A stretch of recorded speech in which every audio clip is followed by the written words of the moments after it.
Good afternoon. I will now call the November 19th, 2021 meeting of the Ben Lapine School Board of Directors to order. I would like to introduce our participants this afternoon. To my immediate right, Marcus LeGrand, Amy Tatum, Yanette Sari Yerandi Gonzalez, Shirley Olson, and Carrie McPherson Douglas.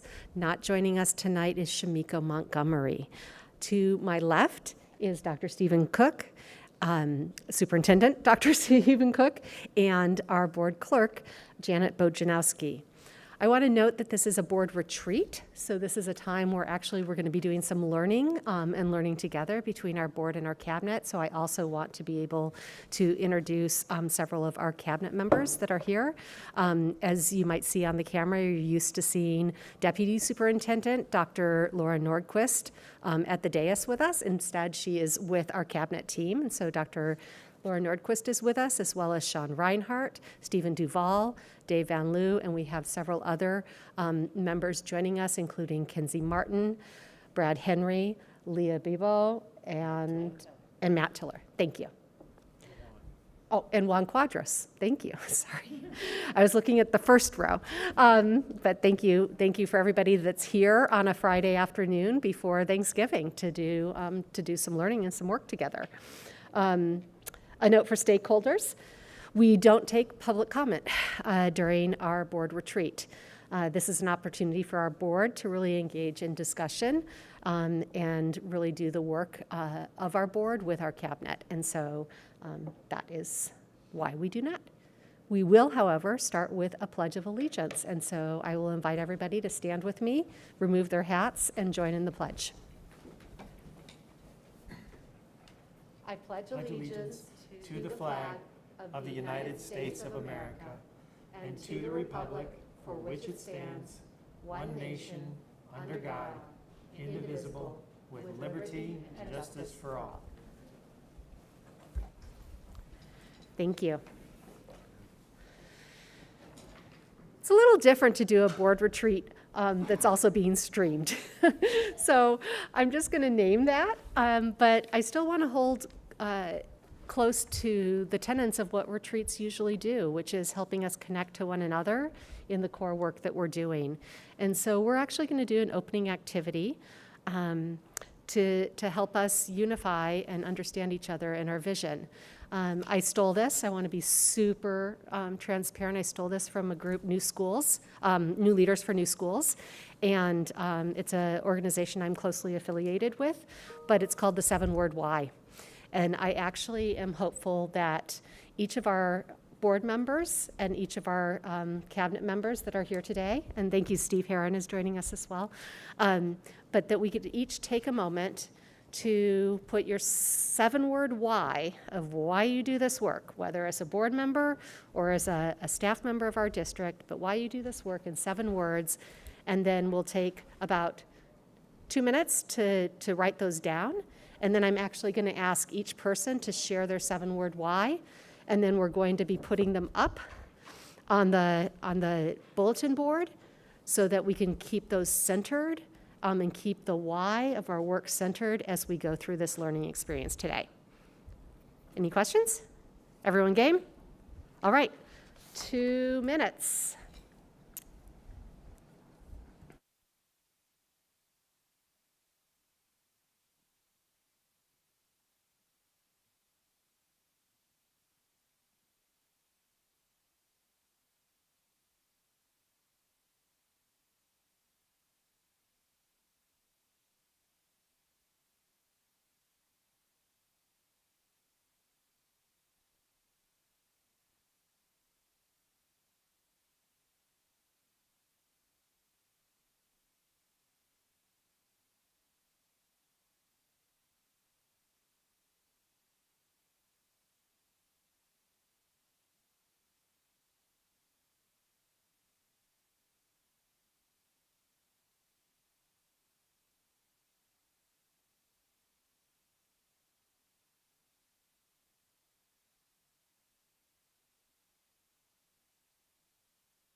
so Juan is our A achiever. Okay. I don't know about that. Check. Okay. Can you hear me? Yep.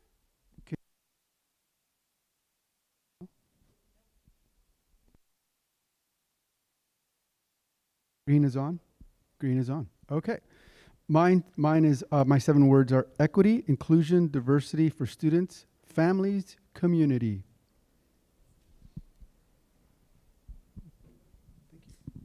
Anyone else? You can. This is just popcorn. You're just going to have to come up until I call on you. I have a front and back, but the right side says inclusion of all students in their school.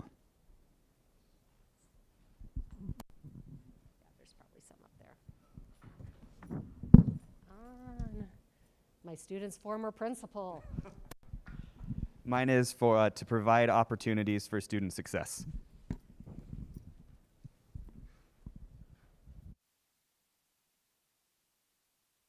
Is it working? So all kids graduate prepared to thrive.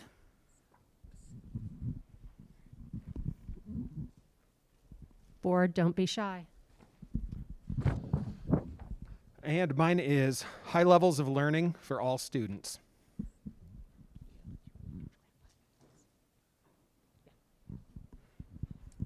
Mine is top quality education requires top quality supports.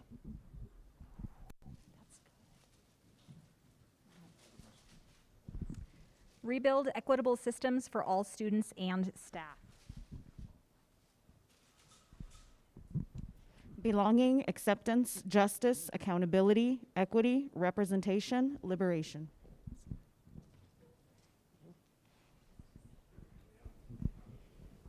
Public education is the bedrock of democracy.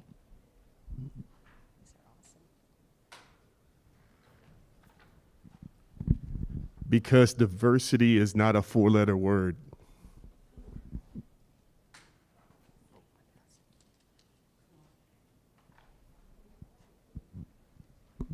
Seven words: important, future, investment, equity, balance, community, and love.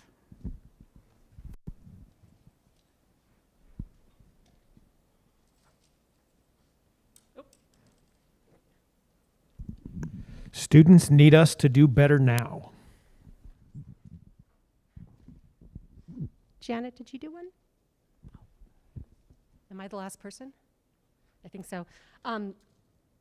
System so every child belongs and succeeds.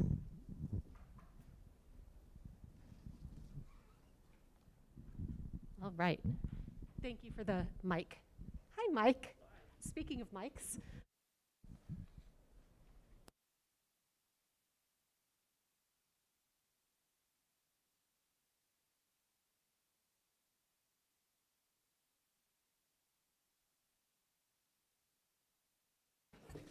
I might ask Mike Tiller and some of our other people at some point to give their 7-word, just a fair warning. We did a 7-word why. So these are some of the ways that we're going to ground ourselves today. So for yourself, for Kinsey, you're coming up. If you'd like to join and add a 7-word why for why you do the work, why you're here. And add it to our bulletin board to keep us grounded today, you are welcome to. All right, thank you everybody for sharing your powerful words. And I just encourage us to continue to think about that as we move through this day. The first piece of business, or the first part of our board retreat, is really about building background knowledge.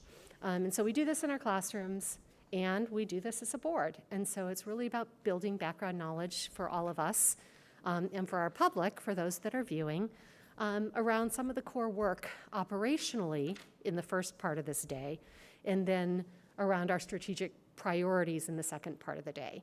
And so we're going to actually lead by really learning about and hearing about 2 incredibly important parts of our operations. One is around our facilities, as is not a surprise to any of us who live in Bend and Lapine. This region, our Bend Lapine School District, is rapidly growing. And so that brings a huge facility need over time. And so the first piece I asked for is that Mike Tiller would be able to join us and really be able to share with us historically what that growth looks like in our district in terms of enrollment, and then what that growth looks like in terms of bond work that needs to be taken on by our community, and then, you know, kind of the pace at which we need to be developing new elementaries, middles, high schools. I know in my 2.5 years of service, we have opened 2 schools, North Star Elementary and Caldera High School. And so just really being able to build that, because something that we need to be able to do as a board is look back so that we can plan forward. And so Mike is joining us tonight, and he'll be sharing that piece. And then after that, Brad and Leah will be able to really help us understand the bigger, you know, take a step back, if you will, on the budget and be able to really dive into how our budget, how our revenues and our expenses work together, how they are allocated, and really where are our lever points. And then Laura will be able to actually help then tie and speak to us a little bit about our strategic priorities as a district and how the finances reflect that. So I'm going to start with Mike. Okay. Thank you. Thank you for being here. Fantastic. Yes, thank you. So, it's on. Is it? It is. It's different. I'll bring it up here. Okay. So, is it going to come up on the screen here? Yep. And then, Mike, you can either tell me, yeah, it's right in the middle. There's a gray clicker, so we can grab that. Oh. Perfect. Thank you, sir. Thank you. So, obviously, what Melissa said, I'm here to talk about a little bit of our history and a little bit of the facilities history and the growth in the district. And it's quite striking when you start looking back over time. So that's kind of what I'm going to start with here is, and any of you that have been here for a while will realize this.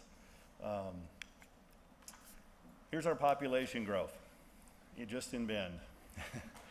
And you can see this, to the far left there is 1990, and then we jumped to 2010, just so there wasn't so many lines on that.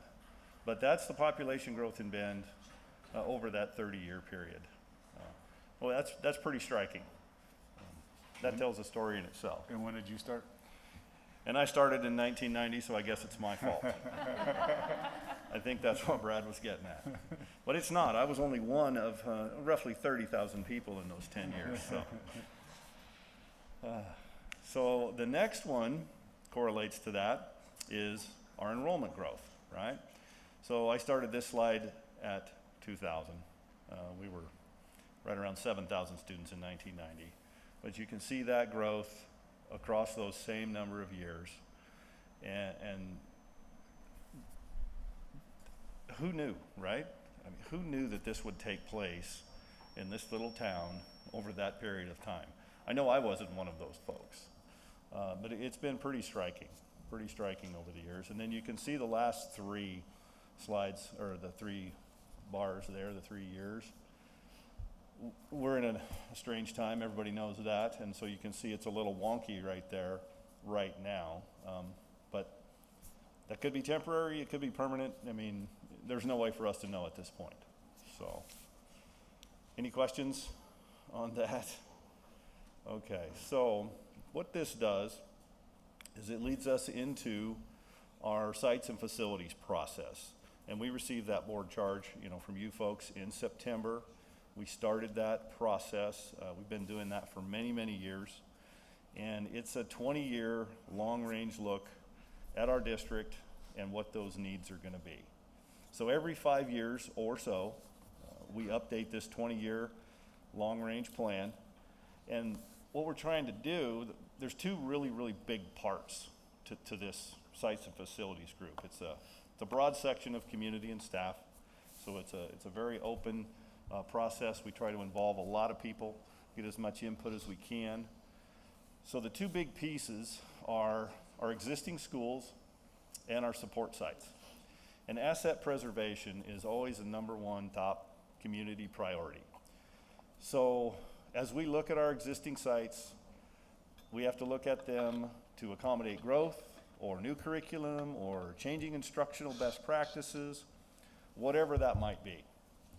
So that's a really, really big piece of that, part of that committee. And I listed a few items here that you all know that we've been working on in this last bond measure. Safety was one of the biggest, was our secure vestibules district-wide. That's a big piece. All the technology that continues to change and will continue to change. Science classrooms, CTE labs. You're probably well aware of the roofing that we had to do in this bond. Unfortunately, we had a bunch of HVAC work in this bond as well, which helped us out tremendously. Of course, you know, safety stuff, also fire alarm and fire sprinklers. And then architectural upgrades so that we can try and offer the same level of curriculum delivery at our older facilities that we do our newer facilities. And I think in a previous report, I think I showed you photographs of Thompson Elementary across the street here that we did. We've also done Kenwood Elementary in a previous bond, which is Highland. And then Pilot Butte Middle School was in this bond as well. So very important upgrades to our existing facilities to preserve those assets for the next 100 years. The other big piece of this is to forecast enrollment and determine our capacity needs and if we're going to need new schools in that process.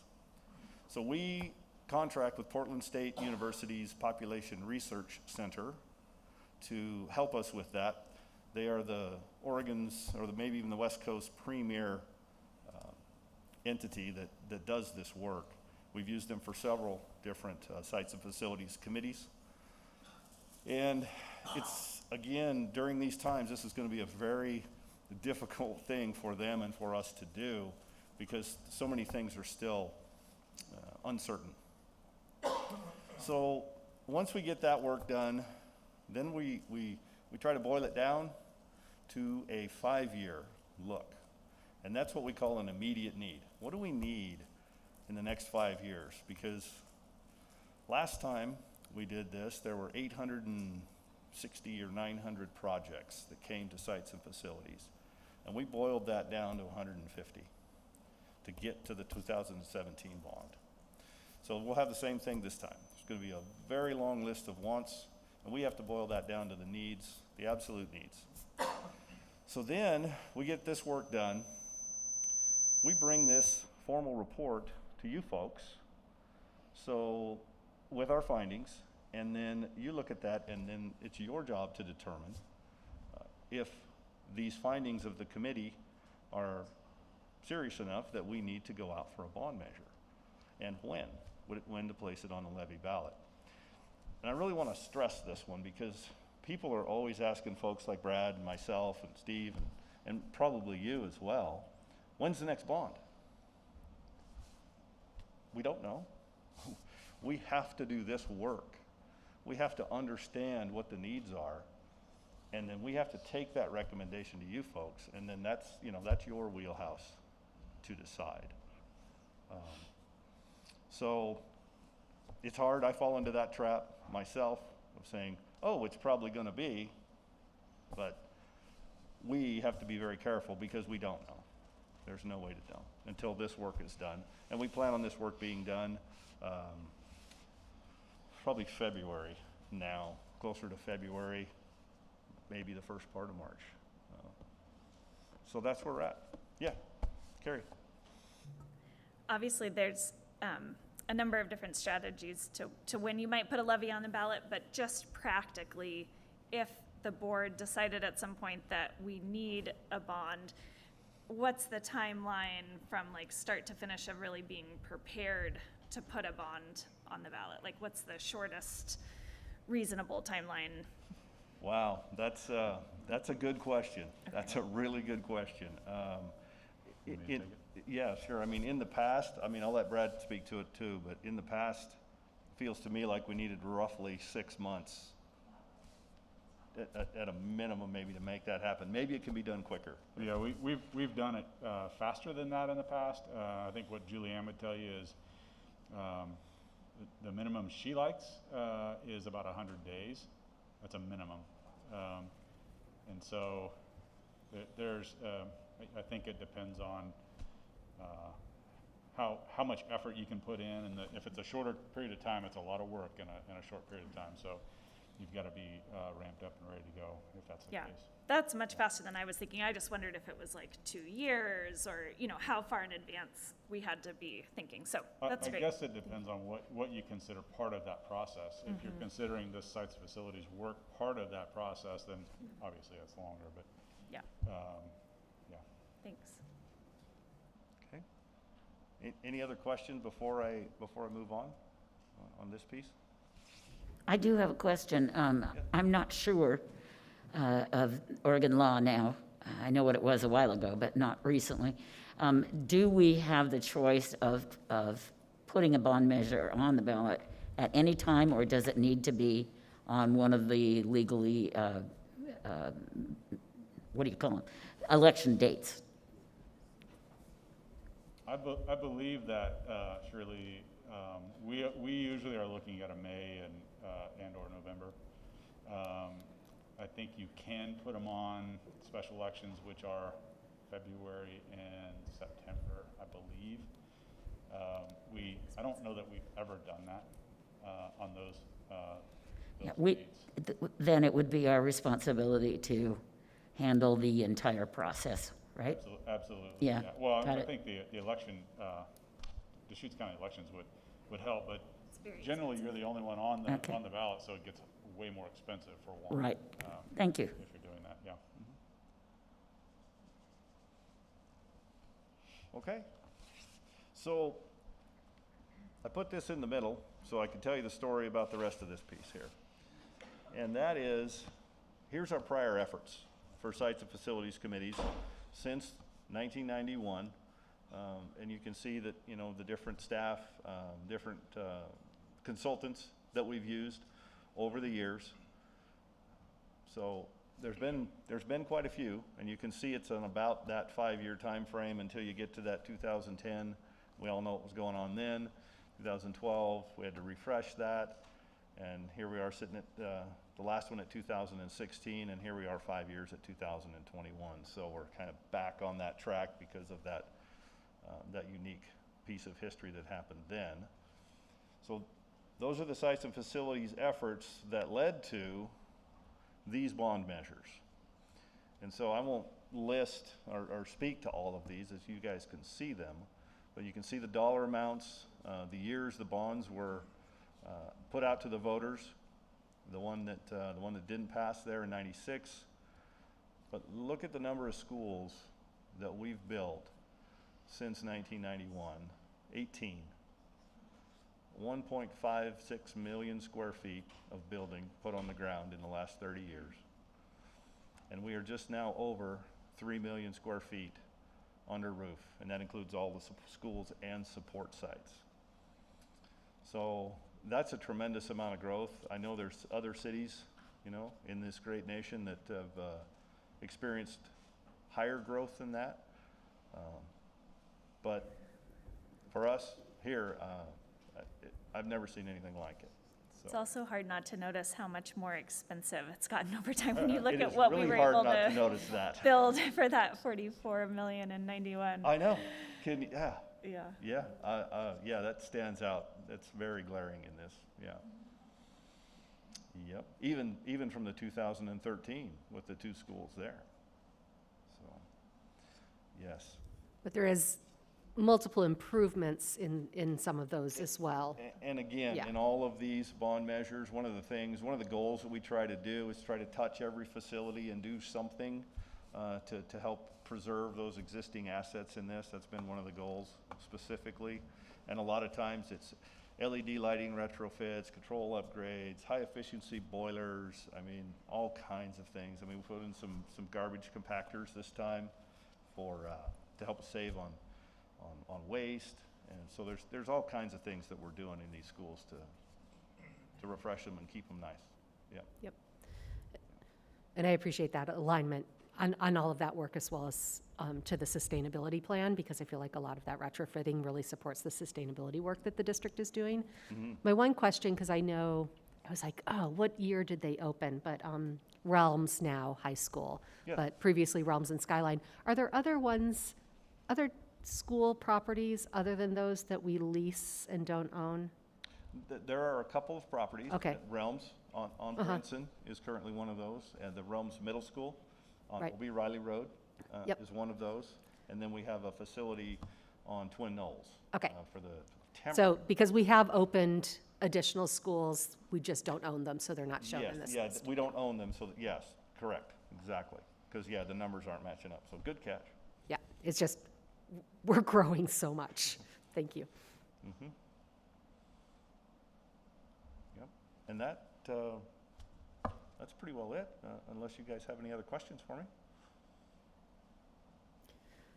I have a question if Brad would mention the incredible news that came through. Is it okay to mention about bond and our previous bond and savings to taxpayers in this district?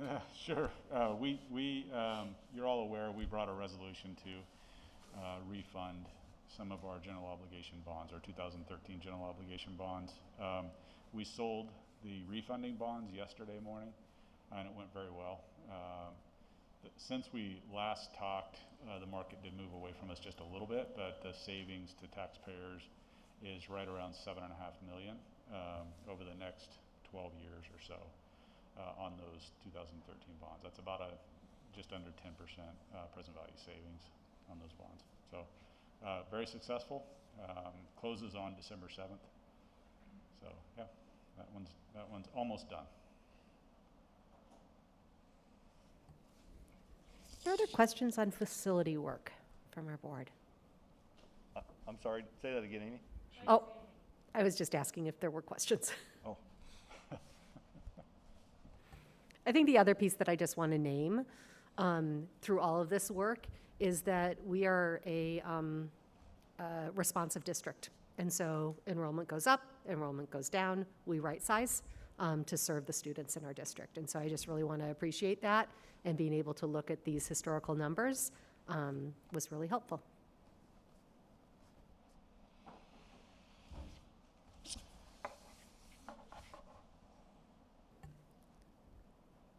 I guess one more quick question. If you've talked with, is it Portland State that does the? Portland State University's Population Research Center, yes. How are they going to go about trying to predict in today's world? That seems really hard. They're going to do the best they can, Carrie. They talk to the county, they talk to the city. We look at all the development data that we can gather that's of public record. We talk with the city folks even to say, hey, what's just about to be submitted that you don't know, large planned communities, so we can try and determine where that growth is going to happen. And then their formulas and stuff, I don't know how they've changed and how they've modified those to try to adapt to this time that we're in. Yeah. It's got to be very difficult, and I honestly don't know. One thing we did ask them to do this time that we've never asked them to do is to forecast by school. Typically, it's district-wide. You know, what does kindergarten look like in the next 20 years? We asked them to look at every school this time, so it's a lot more work for them, and that should make it even more interesting given the times we're in. But they do look at a ton of data, as you can imagine. They do a lot of this work for the city and the county as well, so they're very familiar with the area at least. So I think that helps. But yeah, it's difficult this time around, I'm sure. And I would just add, one of the things that we've noticed is while we've had a reduction in student population from all levels, it is a much more substantial reduction at the elementary level. And I think that's telling on how this might start to come back as well. So it'll be interesting to see how it plays out, but those are important data points to recognize.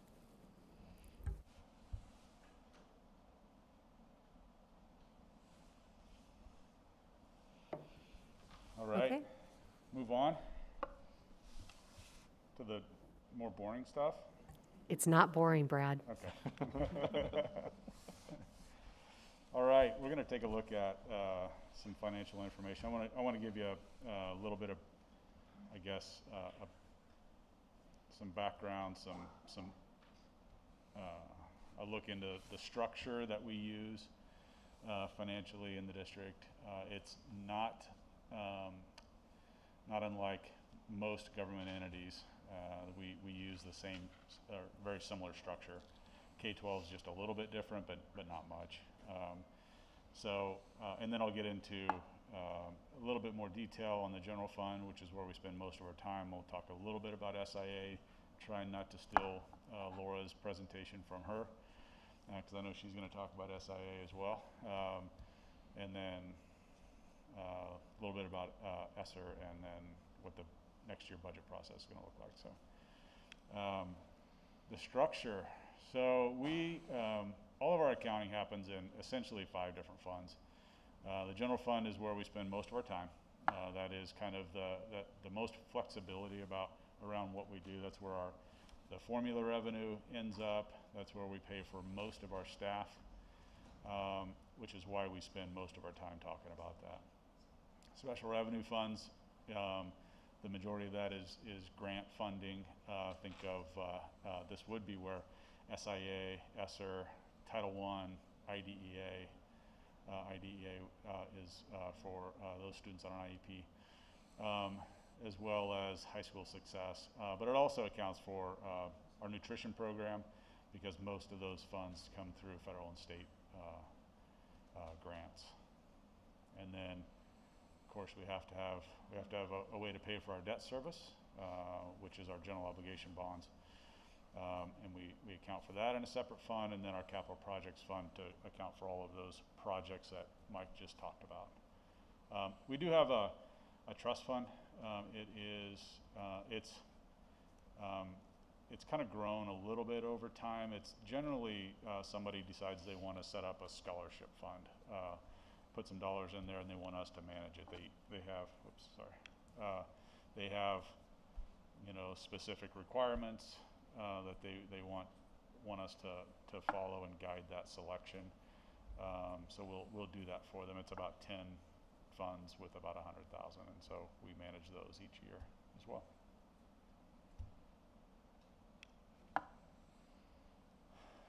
Our general fund, mostly for accounting purposes, but also to allow us to set funds aside for those larger expenditures. We set up these sub-funds, and there's 9 of them. Again, the operations sub-fund, that top one is where, again, we spend most of our time. That's where all the formula revenue happens. That's the financial statement that you guys see on a quarterly basis. That's the operations sub-fund. The other ones we have, athletic, it's most of the revenues that come into the athletic fund it comes through a transfer from the operations sub-fund. So it's mostly set up so that we can track all of the costs of the athletic program. That's where they all end up.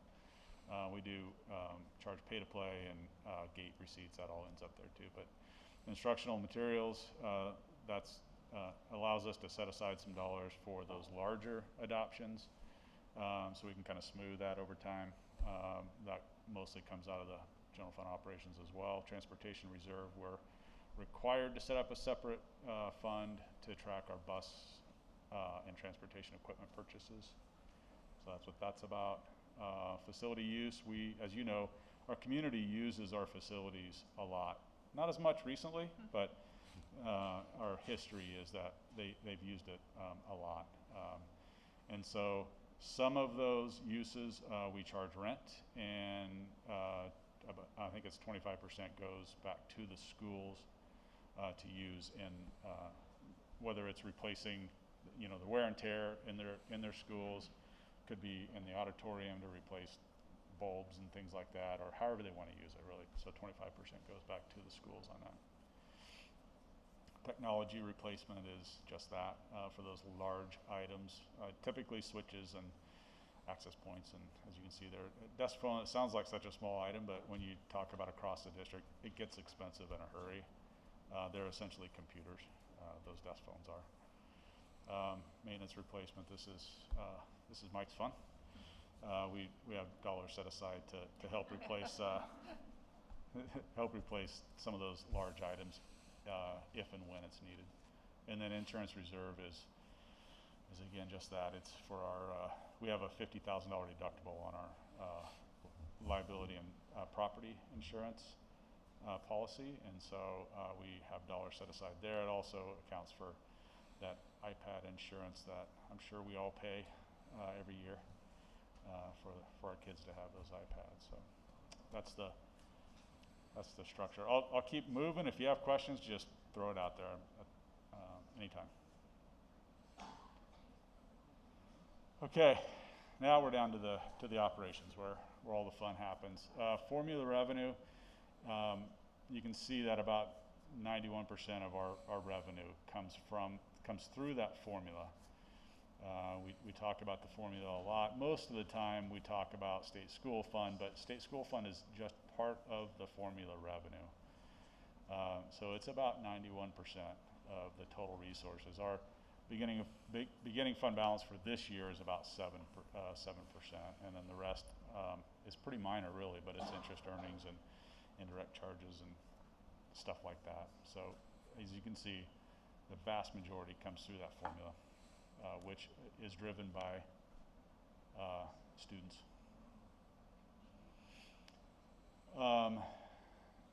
So breaking down the formula a little bit, you can see the pool of revenue that's allocated to all districts across the state consists of a state portion and local, what they consider local portion. State portion is about 66%. That is the state school fund.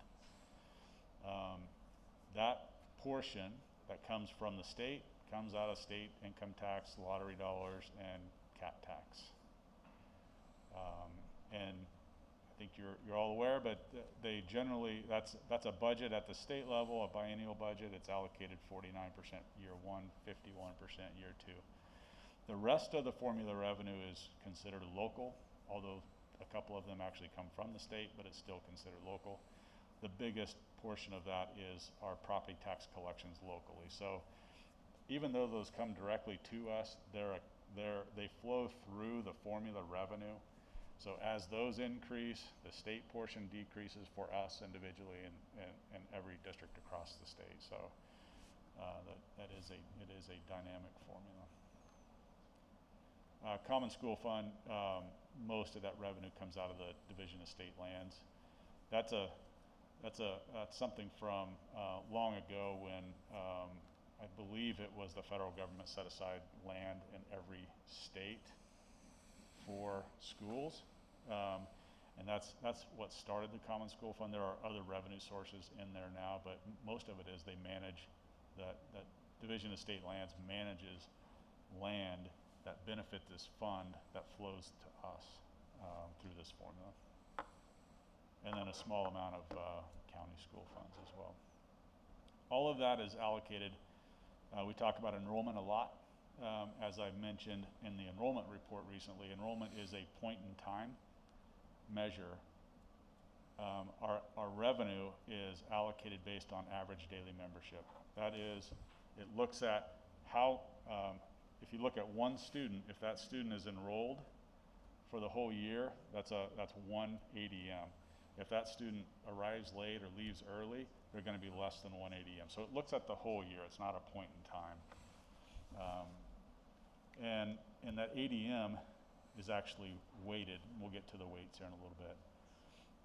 The state does, it says that it allocates a certain amount for a state school fund. It carves out probably about, I don't know, 50 million of the 4.5 billion per year for specific programs. You'll hear folks talk about carve-outs and how they're increasing or not. That's what that's referring to.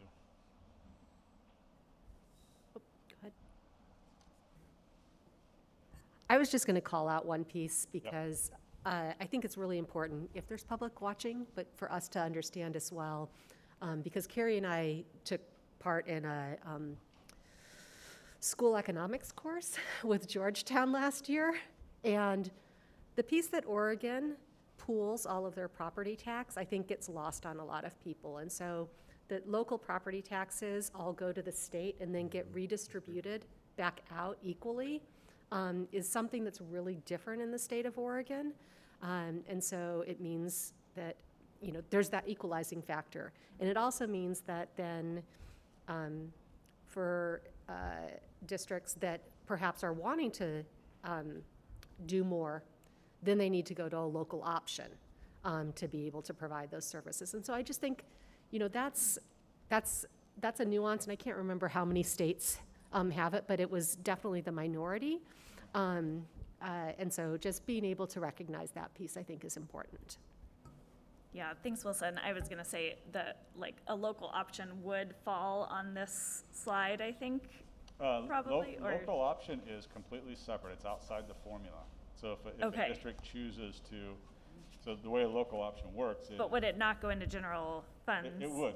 It would. It doesn't have to. So let me add that caveat. We could, if we wanted to track it separately, we could track it in a separate general fund subfund. And a lot of districts do that have a local option, so that they can show exactly what they're spending that local option on. Yeah, I just think similarly for people watching and for our board to reinforce that we don't have a local option that a lot of other districts do. Yeah. And that is something the board could decide to pursue at some point if we wanted to. Yeah, a local option is, if the board does decide, it's something you decide how much per thousand you would like the voters to approve. You put that on the ballot. If they approve it, you can, it's approved for up to 5 years. It doesn't have to be the full 5 years, but it's up to 5 years. So if it is approved, it's something that would come up again and again over time. And the difference between a bond and a local option is that a local option can be used for salaries and programs, whereas a bond can only be used for buildings. So pretty substantially different money. But is there a criteria to be able to be able to receive funds from specific programs? You know, do you have to have a criteria? Say, for instance, I wanted to start a program that's going to be used within the district. Do I have to spell out that whole thing just like a normal grant for a grant process or something? Or how does that work in terms of knowing what programs will be funded specifically from that state carve-out? So the carve-out is separate. If you're asking about the local option, right? Yeah. Generally, what happens is, Marcus, is you when you go to the voters, you explain exactly how you're going to use those funds. Very similar to what we do with our bonds. We explain what projects that we're going to fund with the bond. You would do the same with a local option, and there is a requirement when you put together your ballot information. It's a very limited number of words that you have to use to explain, you know, the ballot title and that kind of stuff. But when you develop that, you try to explain as clearly as you can exactly how you're going to use those funds. So there is that expectation, I believe, from, you know, the constituents that we explain exactly how we use that. And it's 325 words. I remember. I just ran for office, so I remember. Okay. Okay. All right. Any other? Steve, were you going to say anything? Okay. All right. I talked a little bit about the ADM and the weights. Here are the different weights that we receive. So again, that pool of revenue, property taxes, state school fund, it's allocated across all districts mostly equally. There's a few exceptions to that, but it's mostly equally per student across the state. It's allocated based on this weighted ADM. And so every student that's enrolled receives the first weight. After that, it depends on the services that the students need. And you can see at the bottom, one student the maximum they can be allocated as far as ADM is 2. So if they're in a number of these categories, the maximum we receive is 2 weights for a student.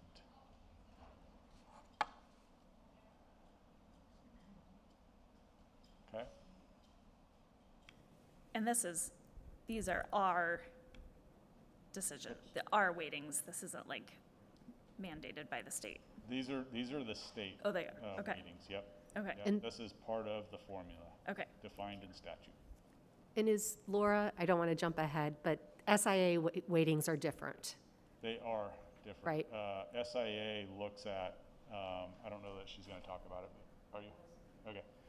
SIA looks at basically this, our ADM weighted, and then it double counts poverty in SIA.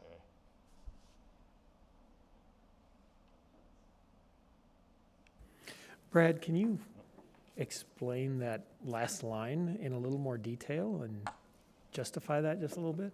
So if you have a student that's enrolled, and they're here the whole year, that first line ADMR, we're going to get 1.0 weight for that student. If that student is also on an IEP, we'll receive one more weight. So that's 2 weights for that one student. If they're also in the ESL program, that comes with another half a weight, but we would only get 2 total. So if they fit in a number of these categories, the maximum weight we would get for funding purposes is 2. And I'm just wondering, that's what I thought you were going to say. I'm just wondering about the capping of that. And I don't know if it's even a fair question to ask either you or Leah, but it strikes me that there are students that could tick off more than 2.0, and therefore, is it essentially, is the statement that that's the district's problem to deal with in an unfunded fashion? Is that the understanding because the cap is 2.0? I mean, The cap is 2.0 by state statute, so, yeah. So essentially, yes. Okay, Yeah. thank you. Without saying yes, that's a yes.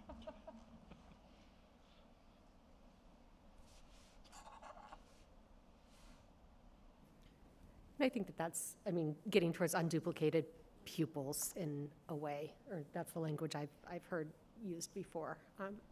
And I guess one thing I would point out is the formula is it's a revenue distribution formula. It's not an expenditure formula. So just because we receive one weight, which generates, twice if we receive an additional weight, it generates twice the revenue for that one student. It doesn't mean it's costing us twice what a different student would cost us to educate. It's simply a revenue distribution formula. It's not necessarily, at some point it was probably based on what it cost, I'm assuming, but it's, that was a long time ago. So this is, don't think of this as, one weight generates, $8,800 more for a student on an IEP, so that must be what it costs to educate that student. They're not tied in any way. This is a revenue distribution formula.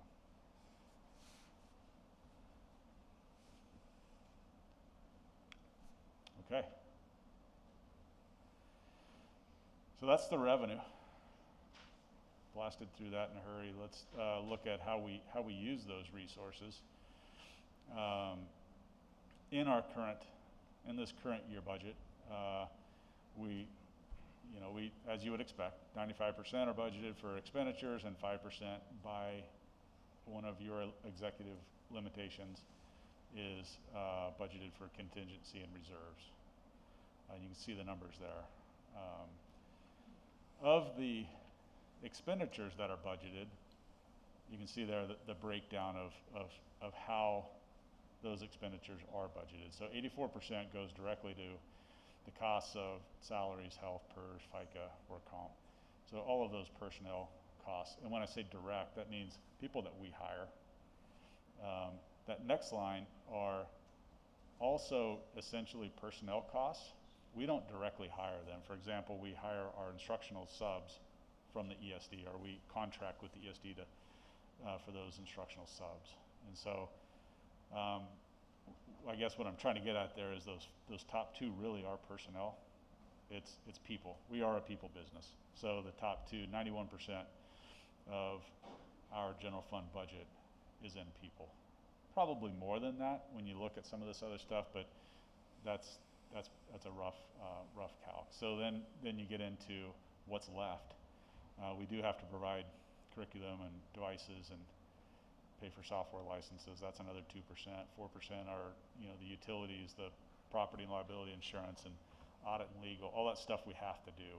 And then that final 3% really is where we have some discretion. That includes the allocation out to schools for their supply budgets, and which is, you know, a couple $1 million for the size of our district.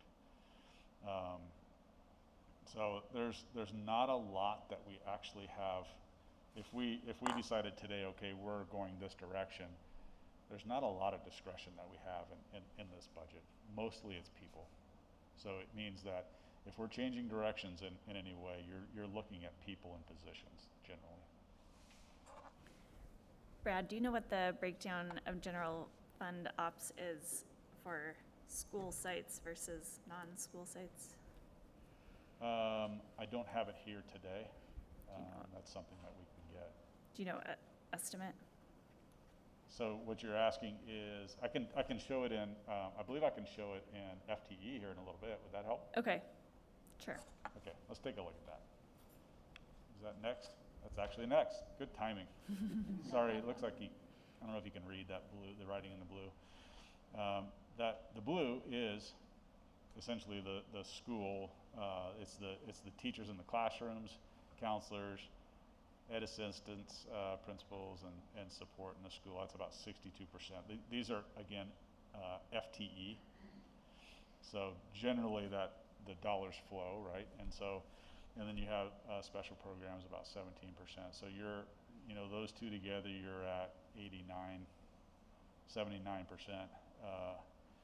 And then, ESL, alt ed, you start ticking that off, and a large portion, Carrie, is actually in our schools. Does that answer your question there? Kind of. You can see FAN is it says 0, but it's just such a small number that it doesn't show up. And then you get into the support, which is you have your custodial, transportation, maintenance. Those folks make up the balance of our FTE and the general fund operations.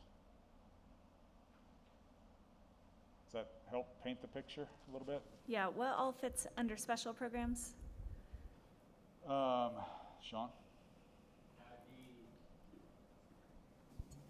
Does that work? Oh, yeah. That would be mostly teachers and educational assistants. And so anything related to special education. Okay.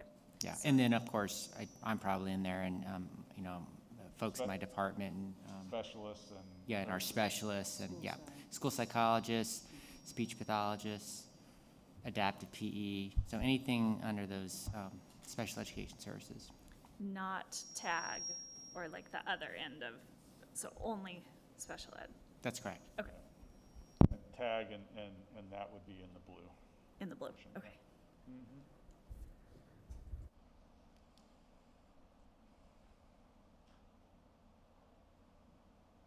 Actually, whoops, sorry. Can I ask a follow-up question, Sean? So within that, is that people who are doing both early intervention and services for students who are identified, or just? No, that's just school-age programming that we facilitate. All of our early intervention and early childhood special education is contracted through the ESD, so that wouldn't be included in this number. Same question about the MTSS kind of framework work that you're doing, like with Bright, et cetera. Does that fall in this or not in this? Oops, sorry. So all of the new programming with the Student Success Program and Bright, that's all falling under SIA funding, which I believe you're not representing here, correct, Brad? That's not in this slide, nope. Yeah. Got it. Thank you. That's helpful.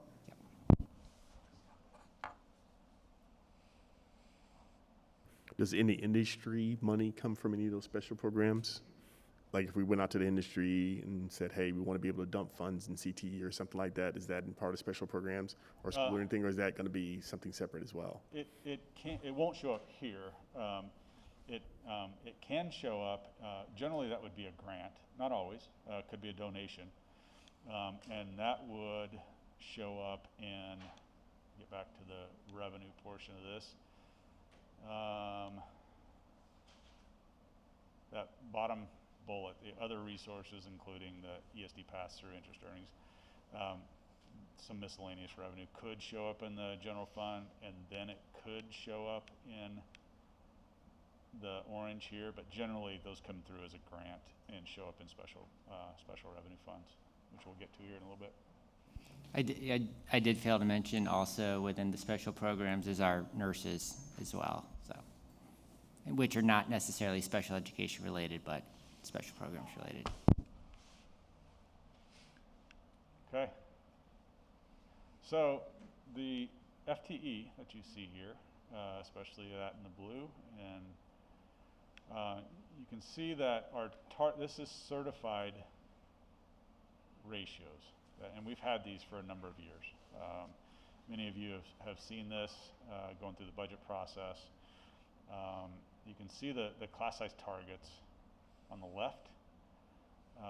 Those have not changed in a number of years, as I said. On the right, you can see what the averages across all of our schools look like today. Quite a bit below what our targets are, and of course that's because we staffed going into the year expecting quite a few more students, and so we don't have those, so those class sizes are quite a bit lower. I will say that going into next year, this will change. We can't afford to be at this level given the funding that we have, so we will be adjusting back to our targets, or closer to our targets. In other words, we're going to adjust our staffing to our actual enrollment, which is lower.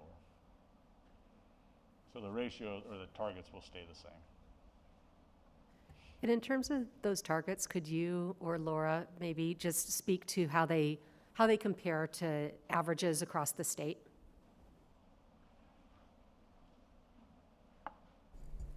Yeah, I can jump in there, Melissa. And we actually did look at this quite closely a couple of years ago, so my information is probably 2 years old.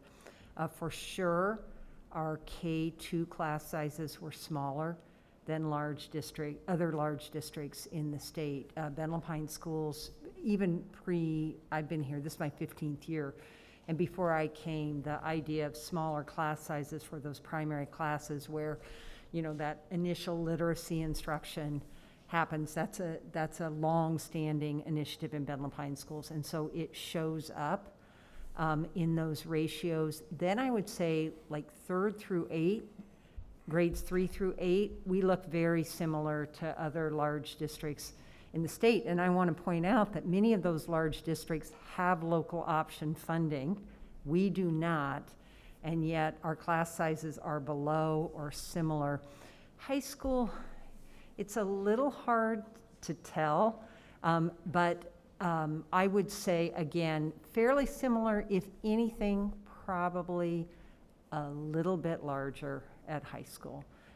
Now, I don't know how everyone else in the state has used their SIA funding, so whether that continues to be true at the high school level or not, I'm not sure.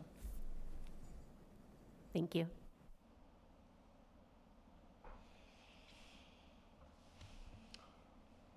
Okay. I have a question, Brad. You mentioned adjusting staffing for enrollment. Is there a specific time frame or something where you're looking at, doing that before you know what the enrollment's going to look like? Is there a projection of sort of when that could happen? Yeah, so this current year, we're not really looking to adjust the staffing. If it happens that we have an opening that we believe we can not fill, then we will. But generally, we're looking to next year. And so in the last slide on this, talks about the process a little bit, but the process looks like for the budget process for next year, we start with an enrollment projection that leads to an ADM projection that we submit to the state. That enrollment projection is what we use to figure out what our staffing is going to look like in our schools. And so usually January we start to get an idea of, we start to kind of narrow in on what that enrollment projection really is going to look like and build our staffing models on that. And then February is usually, if we can, get it out to the schools, have them look at it. That's when we really have an idea of what the staffing for next year looks like, and sites will start to see, you know, really what impact that's going to have on them. So the enrollment projection really drives everything that we do. And last year, for this year, when we were doing the enrollment projection, we were hopeful that we would see a rebound in our enrollment, and it didn't happen. And so I'm probably not going to assume that it's going to happen going into next year, maybe a little bit, but not nearly as much as for this year. And then we'll adjust up if it actually happens. If that enrollment bounces back, we'll adjust up in staffing. So.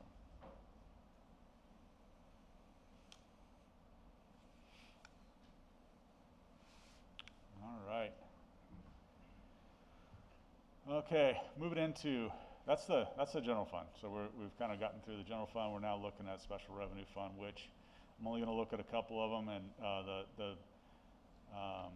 the one that's on everybody's minds these days is the student investment account, or the SIA. And so you guys have heard this over and over, I'm sure, but our original plan was a plan built on an allocation of $14 million. That was our original allocation out of the state pre-pandemic. Of course, that didn't materialize going through last year. For this current year, our allocation is 13.2. For next year, which is already out, is about 13.6. And so you can see the FTE that is currently in this current year, and how that's allocated. So you have the social emotional support, you have the class size reduction based on historically underserved students, and then on down. I won't read them all to you. That is SIA, and again, I know Laura's going to talk a little bit more about how that $14 million plan was developed, or where that data came from originally, which is, we're still using that plan, it's just that it's not fully funded. We did end up essentially fully funding it ourselves using the ESSER dollars, which you'll see here in a little bit.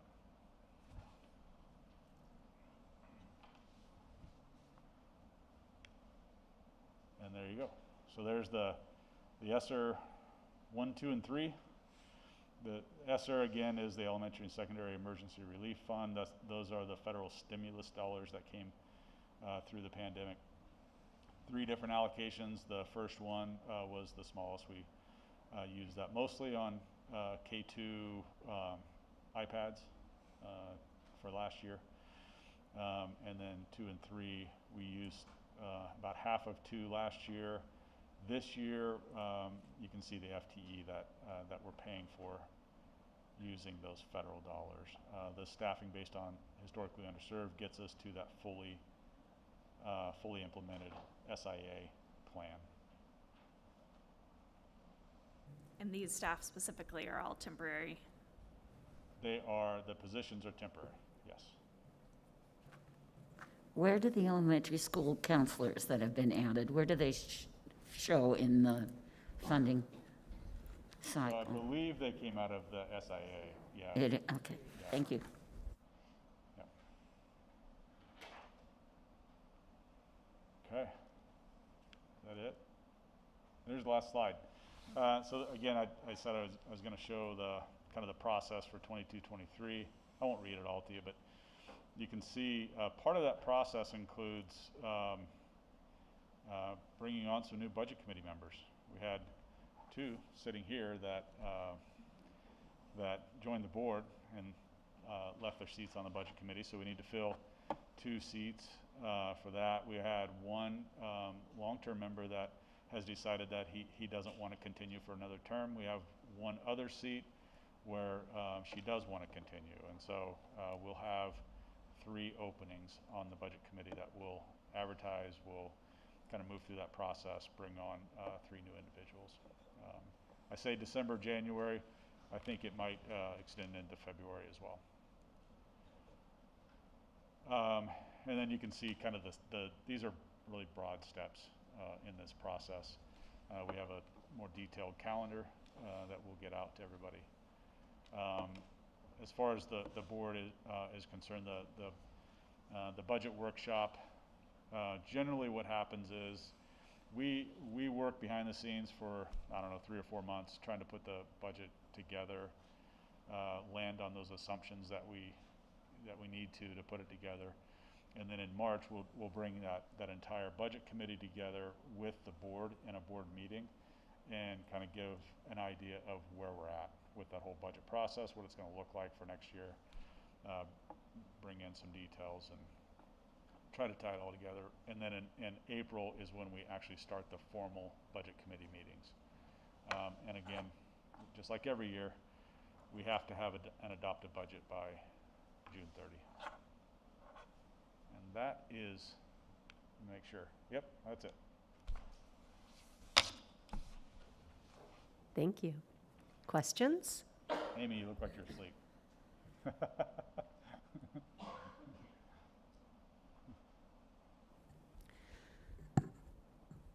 Thank you. I'm going to put Steve on the spot here real quickly because I hope it's okay. But he's had the privilege of being in multiple school districts and told us one of the departments that he has really seen stands out. And I'm wondering if you could share what you shared with us. I think this is where you're going. This is a district that is feeling some growing pains on a lot of different levels. And then we talk about changes in systems, and we talk about how to get instructional coherence and across the system. One of the things that has been striking in my short time here, which is now a little over 100 days, is the level and acuity and attention that our finance department and our facilities and maintenance department has a grip on the long term.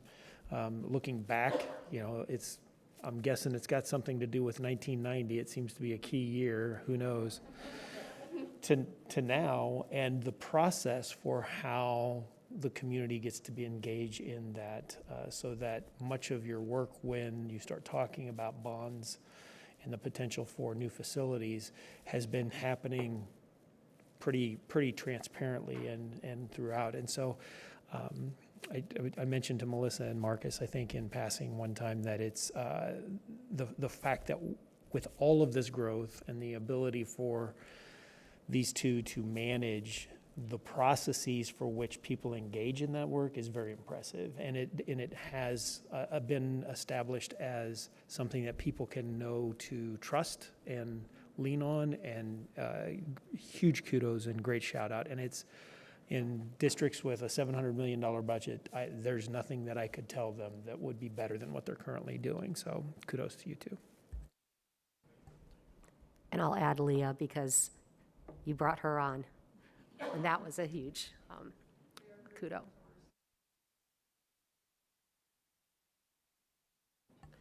Great, thank you so much. All right. Operations, Laura, do you want to step into this now? Speak to anything on finance, or do we want to go into the next portion on the consultancy?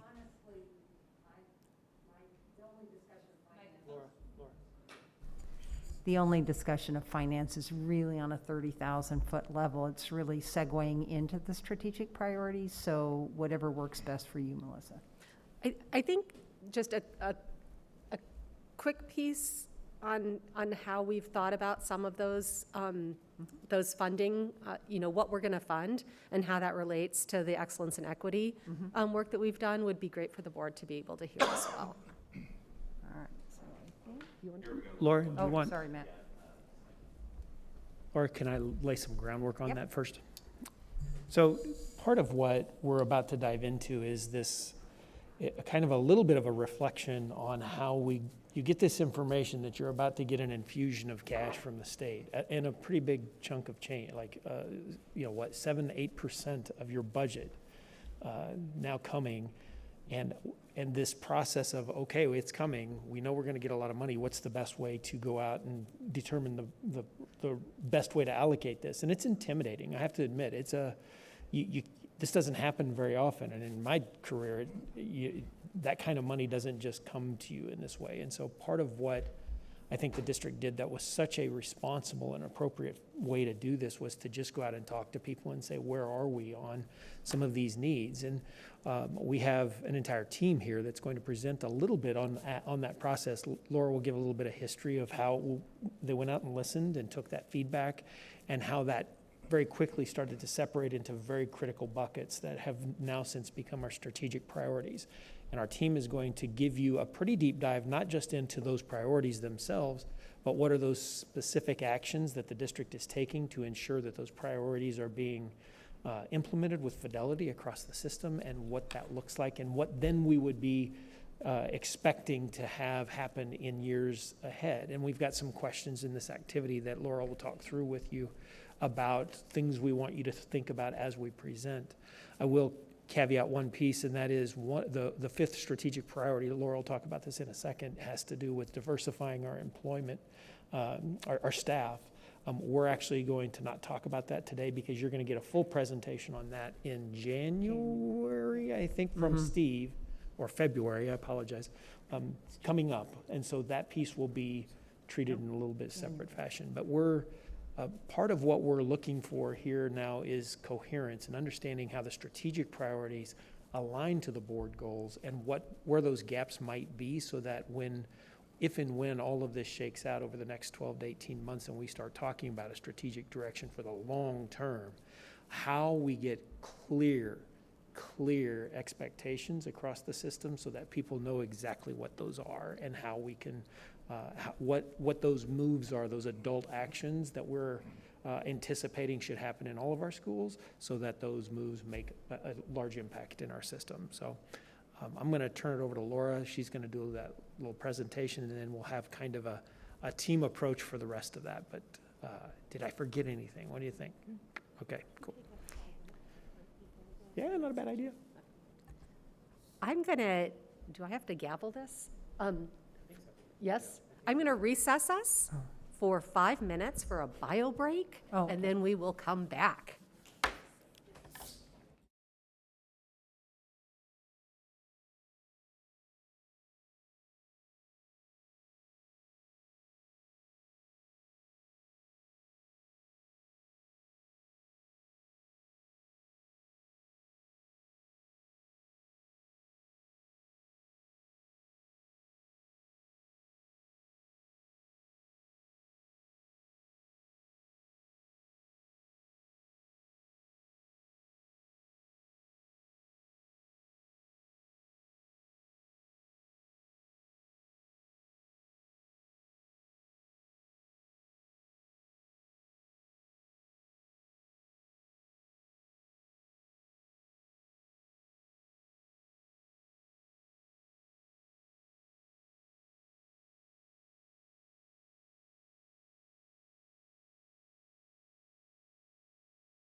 All right, I am going to bring the November 19th, 2021 Board of Directors meeting back to order.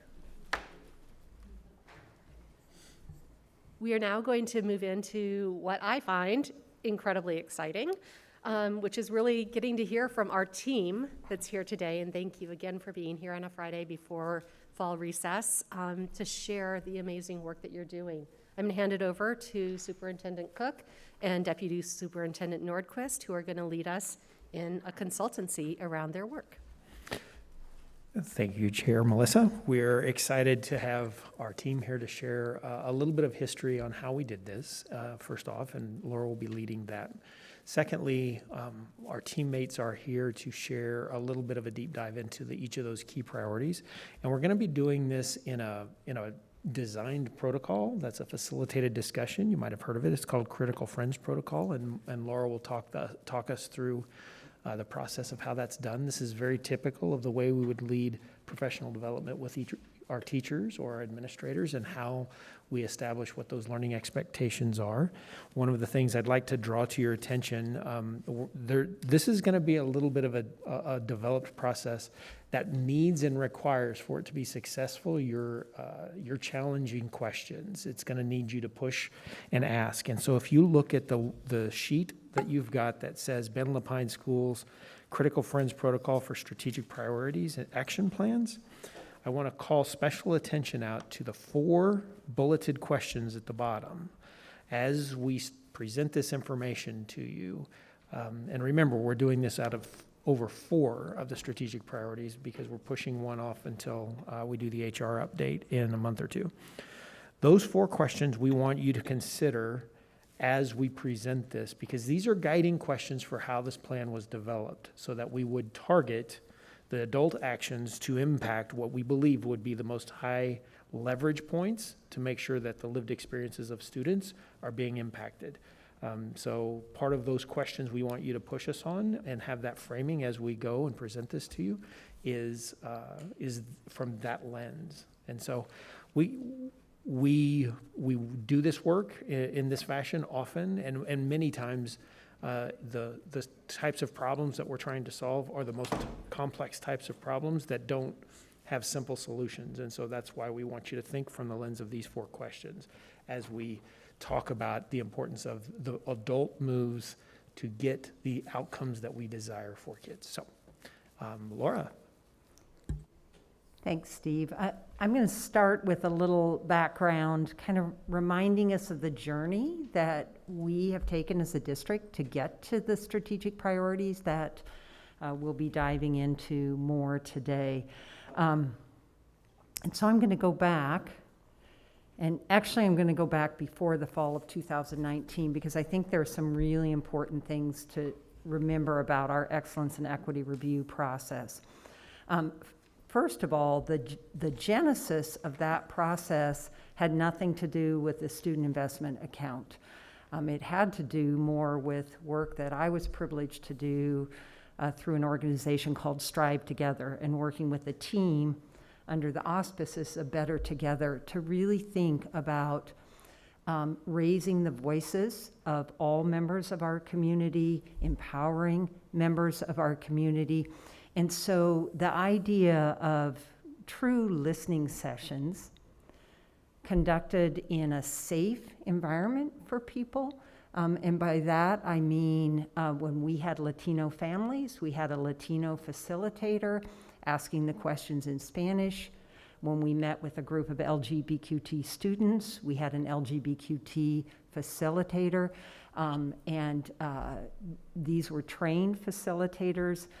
In terms of the data analysis, we took that out of the hands of Ben Lapine Schools. That work was done through the High Desert ESD and Better Together because we wanted to know the cold, hard truth, and we wanted to make sure that we were looking reality in the face.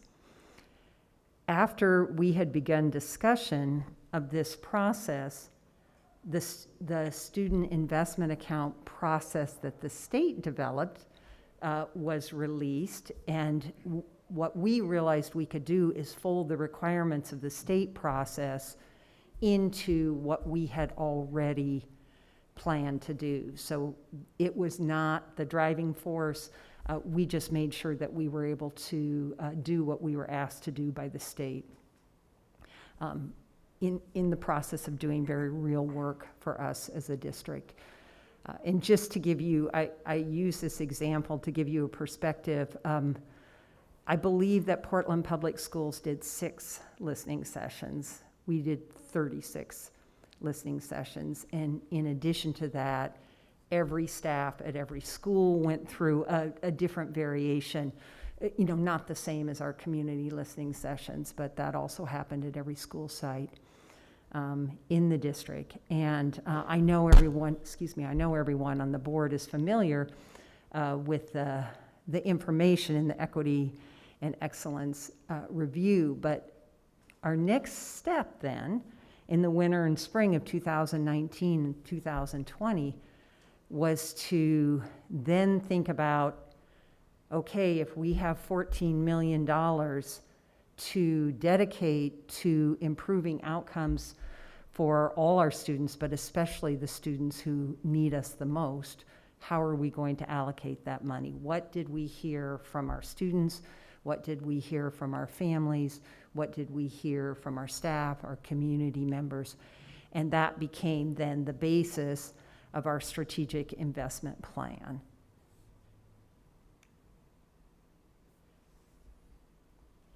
From the strategic investment plan, then, we developed 5 strategic priorities for Ben Lapine schools. So this was done in the summer of 2020. And one of the things that I want to point out to the board is that, in a sense, we were working with staff in thinking about the strategic priorities. The board was working on EL 13 independently, I would say, in terms of drafting it.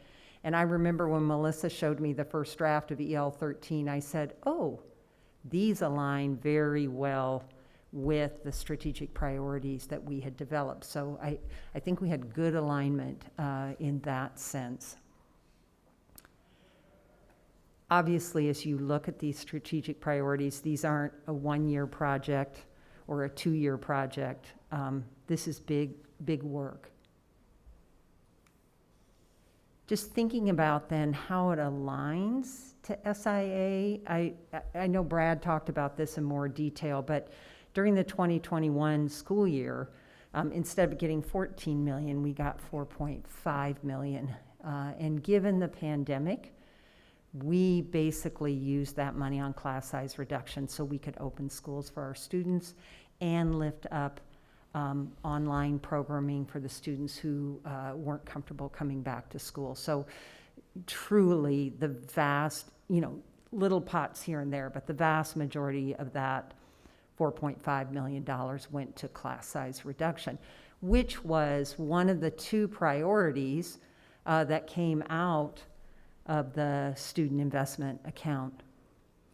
This year we got much closer to being fully funded. And then, so we were able to put significant dollars, as you saw with the staffing that Brad shared. So Shirley, I think you had asked about the counselors. That's all part of that social and emotional and mental well-being. And that's the biggest pot of money with, as you saw, 65, I think, additional staff in our schools. Not all counselors, like many of the schools have what we call student success staff, who may or may not have a counseling background. They might have a social work background. They may just be a highly effective classroom teacher who's really effective at working with students with some additional challenges. But certainly many more counselors added as part of that. And then the second priority, again, remains class size reduction based on the number of historically underserved students in a school. And I think the most profound example we have of that, just so you can visualize it, is that Summit High School and Lapine High School both got the same number of additional staff under SIA funding. So a school with 1,500, a school with 400 students got the same numbers of additional staff. So a small correction I would have to what Brad said earlier about our class sizes. We will definitely be going back to our previous allocations with staff. However, our highest poverty schools will still have SIA and actually ESSER funding for 2 more years. SIA funding is ongoing. So those ratios will look, that's what you will typically see in, say, our wealthiest schools in the district, but the class sizes in our highest poverty schools or our schools with the highest numbers of ELL students will have lower class sizes because of that additional funding. They won't look as good as they look this year. Brad was accurate about that because of the difference in our size. Yeah, that's the last slide on that. So I want to go back to our strategic priorities.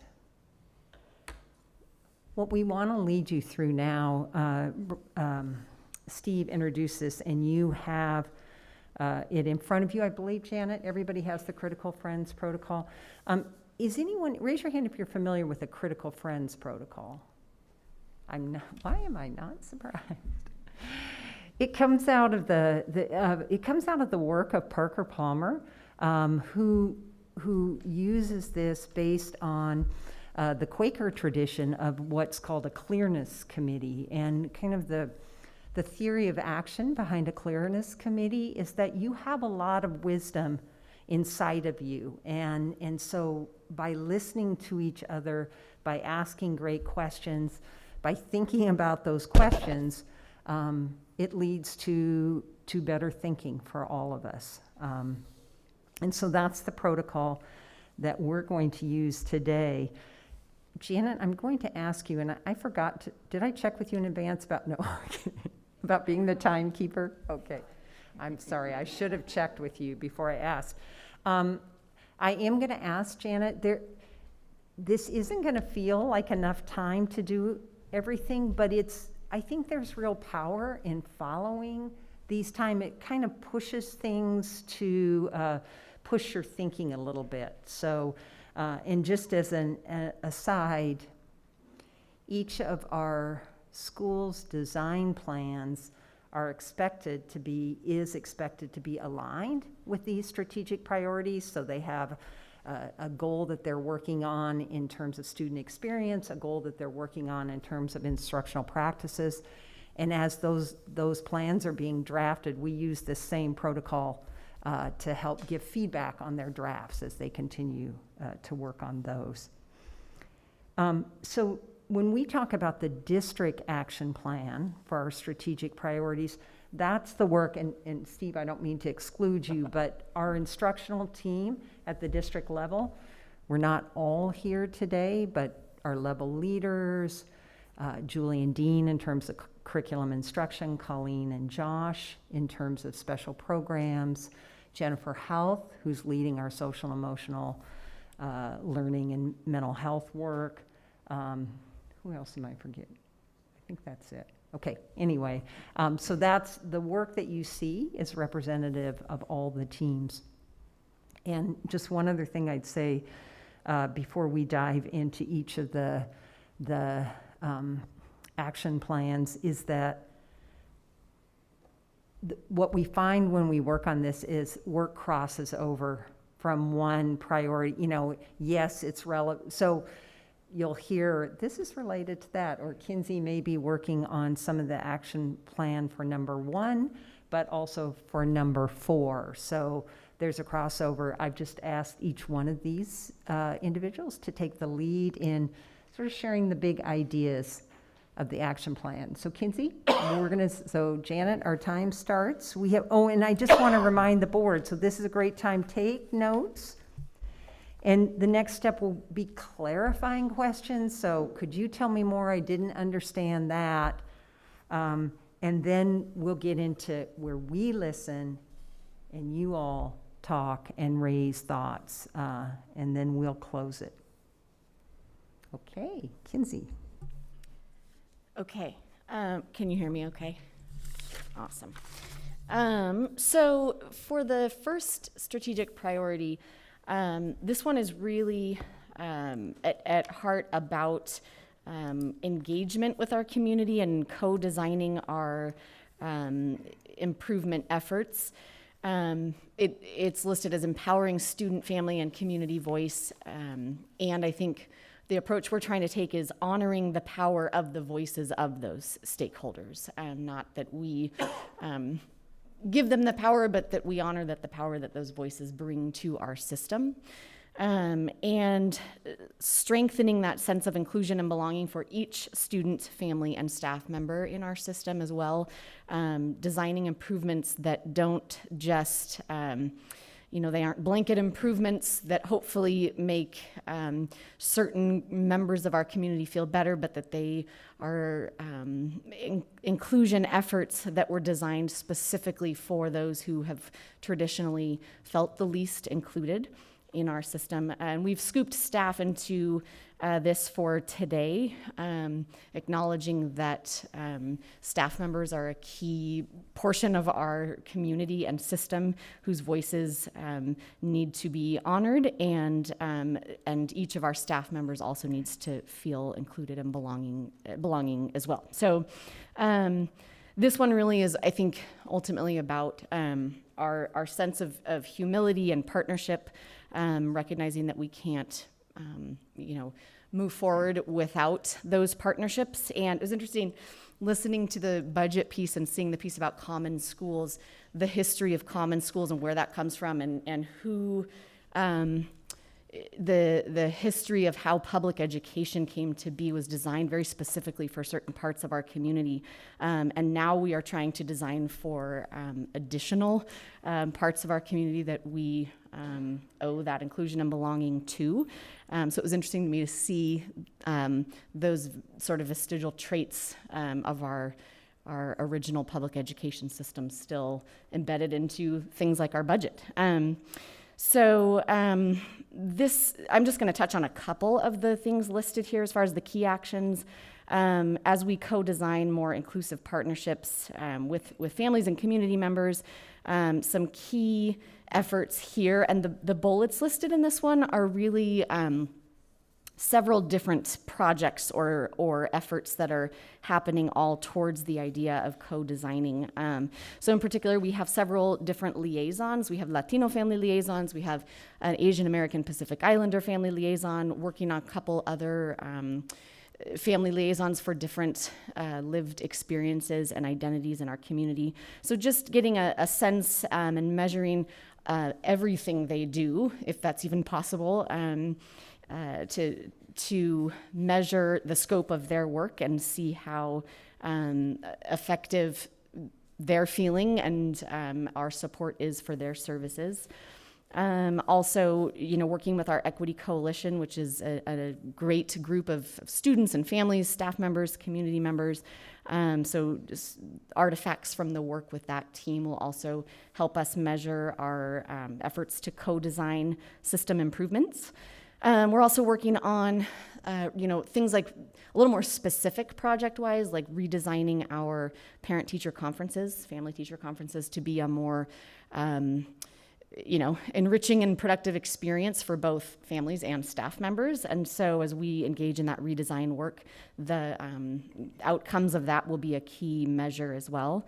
And then also efforts like our gender support protocol, making sure that as we design more proactive systems of support for our non-binary transgender students, that their voices are at the center of that work and their experiences are increasingly feeling more included and positive. We're also doing similar work around our staff, measuring staff experience using an audit tool and trying to get a better sense of who our staff are and what it's like to be a staff member in this organization, and what we need to do differently to support our staff who bring diverse experiences. So, and then also increasing dual credit options so that every student feels like there is something for them, designed for them and towards their goals and purposes within each one of our schools. And also just auditing our inclusive practices with our students receiving special support services. Did it. Right at the bell. Sean will talk about strategic priority number 2. All right.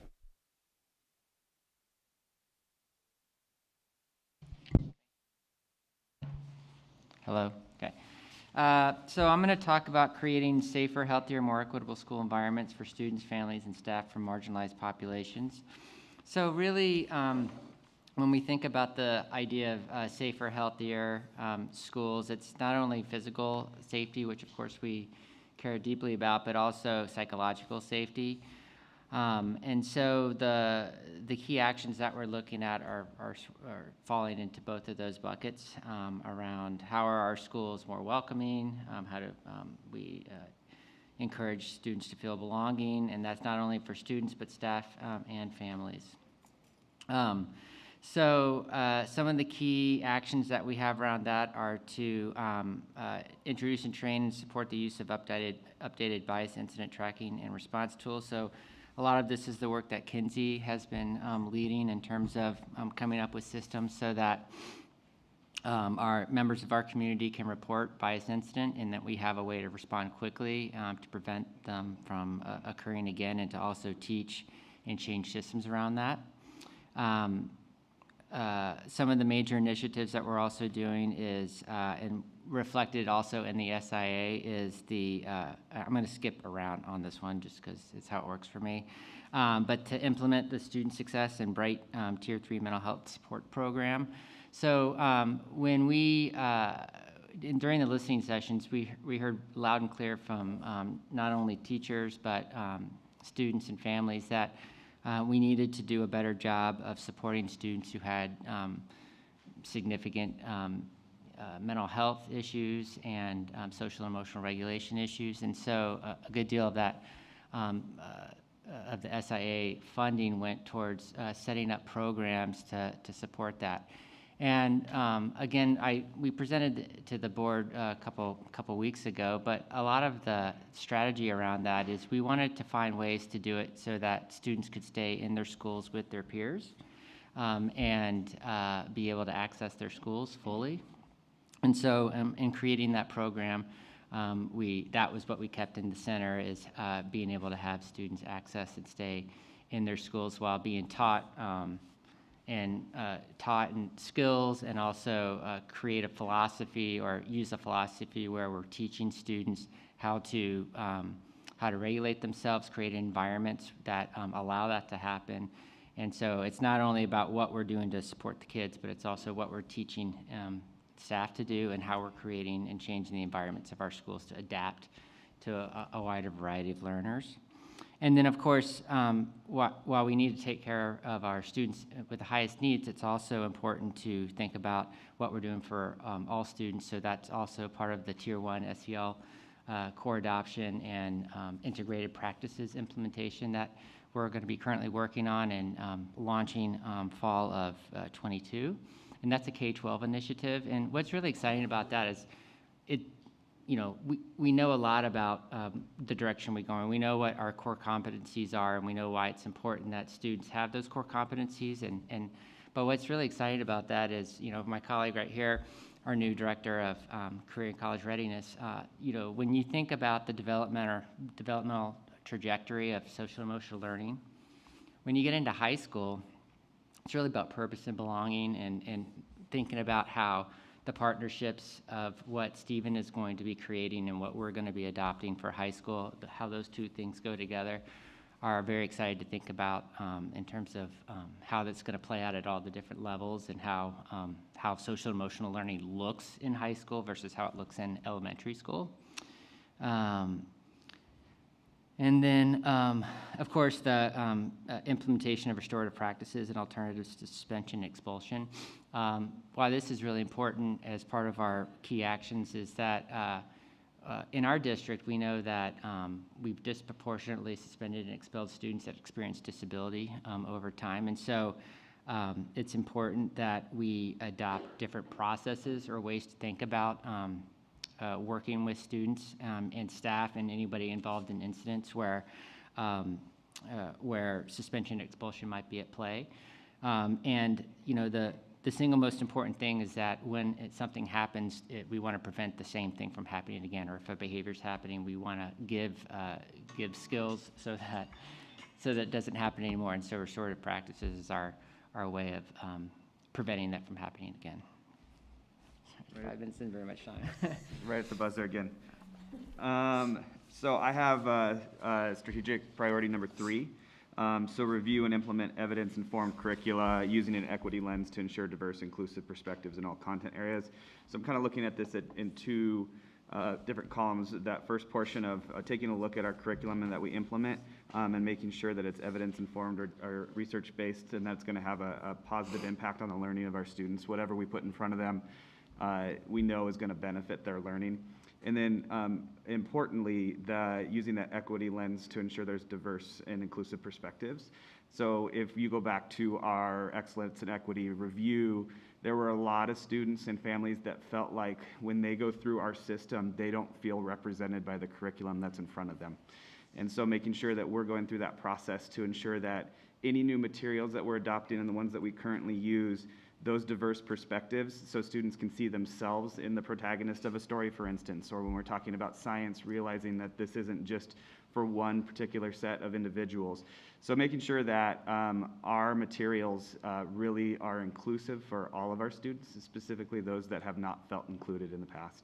Some of the action items that we have that go along that, so Kinsey's leading a great group of teachers called the LEAD cohort, which is Leading for Equity and Anti-Racial Dialogue. And so there's a team of teachers that she meets with regularly that is working to support our school system to make them, to give them tools to create those environments for comfortable classroom conversations and making sure that students feel like they are in a spot where they can have their voice heard.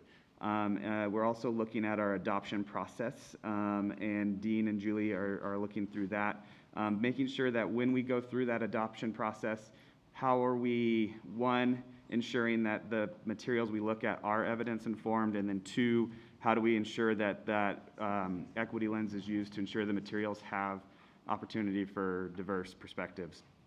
And then finally, more under my umbrella is developing and beginning the implementation of some Tier 1 college and career readiness outcomes for our K-12 system. So what does it mean to be college and career ready in Ben Lapine schools?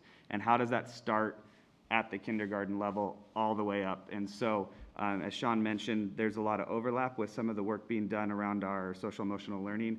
And so I'm really excited for that partnership. But identifying those skills and then thinking about how are we going to implement those so that they're a focus at each and every level of our system. I didn't go to the buzzer. I'm sorry. Since Stephen didn't go to the buzzer, I'm just going to jump in with one other thing about our curriculum adoption, review and adoption processes. We've really looked at redesigning that so that there are more opportunities for authentic input from students and families as we go through the process. So that's the only thing I'd add. And then Mr. Van Loo. All right. So I really want to give a little bit of background why to some of this work around curriculum, instruction, and assessment. So a while back I was reading a book, and there was a quote that really struck me. It's a book by Daniel Willingham. He's a cognitive psychologist, and he's, I think, the only one that I know of who focuses all of his work on K-12 education. And the quote was, "We've learned more about how the mind works in the last 25 years than we did in the previous 2,500.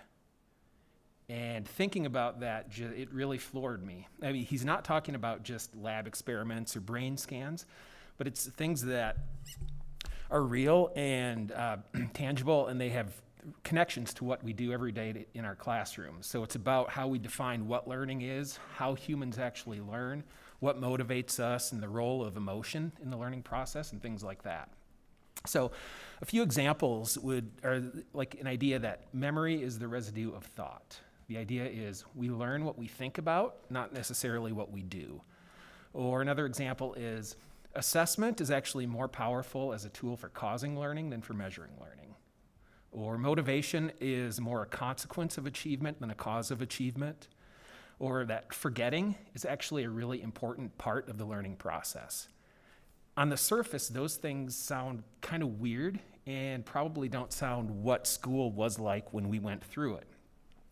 But it turns out the benefits of harnessing this knowledge applies to all students, but it's especially important for the students that schools have done the least well job of serving. So it's really important to understand this from an equity standpoint. I think a second big idea is that these ideas from this cognitive revolution really haven't made it into classrooms. And it's understandable if you think about changes over 25 years and how many of our teachers have been teaching for 25 years or were in college about 25 years ago. It's, you're going to learn this stuff either, if you're going to learn it, it's in college or on the job. And if you didn't learn it in college, the job's the only place where you have a chance to do it. So the third idea is that the heavy lift of really scaling knowledge like this into the classroom falls on us as schools and districts. And moving this knowledge into classrooms is difficult, it's complex, and it's really slow improvement work. Expertise doesn't come from attending an in-service and then you implement it the next day. It's the product of ongoing, intentional, and focused practice about changing habits. So what we're really talking about here is how do we as a system build systems that really support everyone getting better at the things that matter most for students. So I'm not going to go through bullet by bullet all of the actions, but when you look at this table around curriculum, instruction, and assessment practices that elevate learning for all students, but especially those from underserved populations, just notice that it's a lot of systems work. Wherever we can, we're trying to increase coherence and vertical alignment. So things like our school design plans or school improvement plans, all schools are including instructional focus. All schools are including a focus on student experiences. Tools like Canvas that we use, if we use it consistently, students have a much easier and much more consistent and understandable experience throughout our schools. And like the CTE alignment maps would be another example. Throughout this, you're going to see instructional coaching and learning walks. And really, it's a lot of intentional efforts to deprivatize instructional practice. It's really to convey this idea that we're all educators in this, we're all professionals, but we can all get better at what we do. And actually, it's going to take us all getting better at our jobs if we want to have any measurable impact on closing achievement gaps. And then another example here is it's the equitable grading work that I'm a part of that group. And I'll say I was in a meeting yesterday or two days ago, and there were testimonials from teachers talking about some of the ways that they're changing their classroom practice. And I was absolutely floored.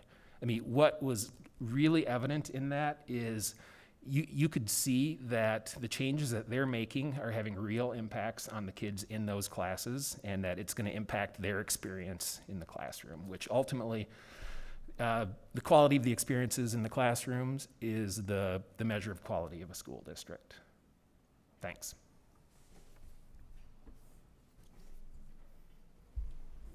Board, it's your turn now for the next up to 10 minutes, if you don't need that long, but just to ask clarifying questions, because after that, we're going to be quiet. So we're open for questions. Is there another column either already created or in process so you've noted how you will have evidence of implementation? Is there what is the goal, the actual metric of success? Outcomes. Great question, Carrie. And I actually should have done that as part of the beginning. Yes. We look at the evidence of implementation as the shortest term measure. And then what we want to do, and honestly, we dug deep into this Veterans Day. We came and worked on Veterans Day, but yes, both midterm outcomes and then long-term outcomes. So yes, that's exactly the third column. Sorry, I didn't cover that. Quick question, how are we going to measure buy-in and accountability in the various buildings with these things? I'll start on that, Marcus, in terms of the school level. That in terms of the presenters here, none of the presenters is one of our level leaders. But one of the things that we've done this year is really try to create a lot more focus and alignment in each school design plans with evidence of implementation, evidence of outcomes on their action plans. And so that is the work of our level leaders in their ongoing work with school leadership, holding them accountable for the progress that that's why we're taking a little more time in designing these this year, because in the past, sometimes they've been something that sat on the shelf and it's like, oh, what were my goals? And we really want them to be a living, working document. So that's that school level work. Follow-up question. All my stuff is going to be basic. I'm not going to try to go into all the numbers to keep it simple, because I have to look at outcomes. For me is, can the students, like Carrie always talks about, can a student, when they walk out of our doors, be able to be equipped to handle what's going to happen to them in the real world? So my other question is, how are we going to know student voice has been amplified, right? And then the other piece I was going to ask is, I know we can look at key indicators ahead. How has the job been of trying to rewire the way we learn and the way teachers teach to be able to make sure that we're doing what we need to do? How's that coming? Yeah, Dave. Dave, do you want to start on that? Yeah, I guess I'll start with a question about how we're coming around, I guess, instructional practices. Again, we haven't gone too deeply or too full bore into getting to teachers yet. We started really digging into this work as a leadership level for the district probably 3 years ago. I think 3 years ago. Then last year, we spent a lot of the pandemic year working with principals and just really trying to build their background knowledge on what are some of the highest leverage instructional strategies that we as a district are going to be focusing on. And then this year, that's starting to expand into all of our instructional coaches are really getting trained up on these. And when they go to schools, those strategies are becoming look-fors. I think an evolution in this process is going to be how are we, leveraging like our resources like our School Improvement Wednesdays and making sure that 100% of our teachers are engaged in getting better at these highest leveraged practices. And it's on the roadmap, but we're not there yet. And I would say in terms of elevating student voice, Marcus, that's definitely a work in progress. I think you see it more strongly in place at some schools than at others, but definitely more a part of our work. Last year, we started for the first time doing the Youth Truth Survey, and obviously we can disaggregate that data by school. We can disaggregate it by, race and, right, Dave, race and ethnicity, yeah. And so that was a really powerful tool, even in people. One of the things that we asked in the school design plans this year is, what is the data about student experience and student learning that how'd you come up with these goals? Where'd they come from? So an expectation that people reference that. I would say also, just even a really basic example about student voice, Tammy Doty, who is not able to be here today, shared, she has a school that's really working on learning intentions and success criteria in elementary school. So they had a team of three of their building leaders and Tammy, and set up a protocol. And they interviewed in the course of an hour 48 students with 3 questions about learning intentions. And it was pretty shockingly powerful data about how far the journey needs to be. So that's a great way to elevate student voice. If you want to find out what they're learning, asking them what they're learning is a great tool.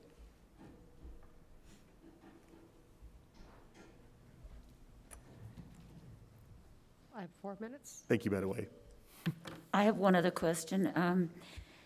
I'm not sure how to say this, so forgive me if it doesn't come across the way it's intended. Professional development is very important. We had a very nice presentation a couple months ago about summer school or summer work for our teachers and administrators. It was very impressive, but again, there's only so much time, and the Wednesdays are only 2 hours? 90 minutes. 90 minutes, which means that they have to be so carefully planned and executed to be significant, to have any real power. With this new money that's coming and has come, I haven't really seen anything that said such and such a percentage or so many dollars have really increased our professional development plans or actions. Can you share that a little bit of something, my perspective with that, Laura? Yeah, surely. We definitely have hundreds of thousands of dollars set aside for professional learning, both in our SIA plan and then in our general fund budget in terms of the Teaching and Learning Center, student services. Our biggest, so we have ample funds for some very high quality professional learning opportunities. Our barrier right now is substitute. So typically what we do is bring, say, a group of 20 teachers to spend a day or two together in some really deep learning, and we are not able to do that right now. So that's a significant barrier. Our coaches and teachers on special assignments, the way they're trying to address, obviously using every minute they can of School Improvement Wednesdays, but they're actually just pushing into classrooms at, so I'm thinking about some of our elementary schools, a principal will cover a class for an hour and maybe the assistant principal, so we can pull the first grade team together and they can work with a coach for an hour. But Kinsey and I were just talking about that. It's a real challenge. I'll jump in a little bit too on that. One thing I would add is it's not by accident that curriculum and instruction and assessment are all lumped together here. And one of the things that's been really evident in the research that's been going on for decades now is the importance of curriculum to professional learning, specifically how important it is to get a good, high-quality curriculum. I mean, the impact of curriculum in general at the macro level in education, I think, has been underestimated.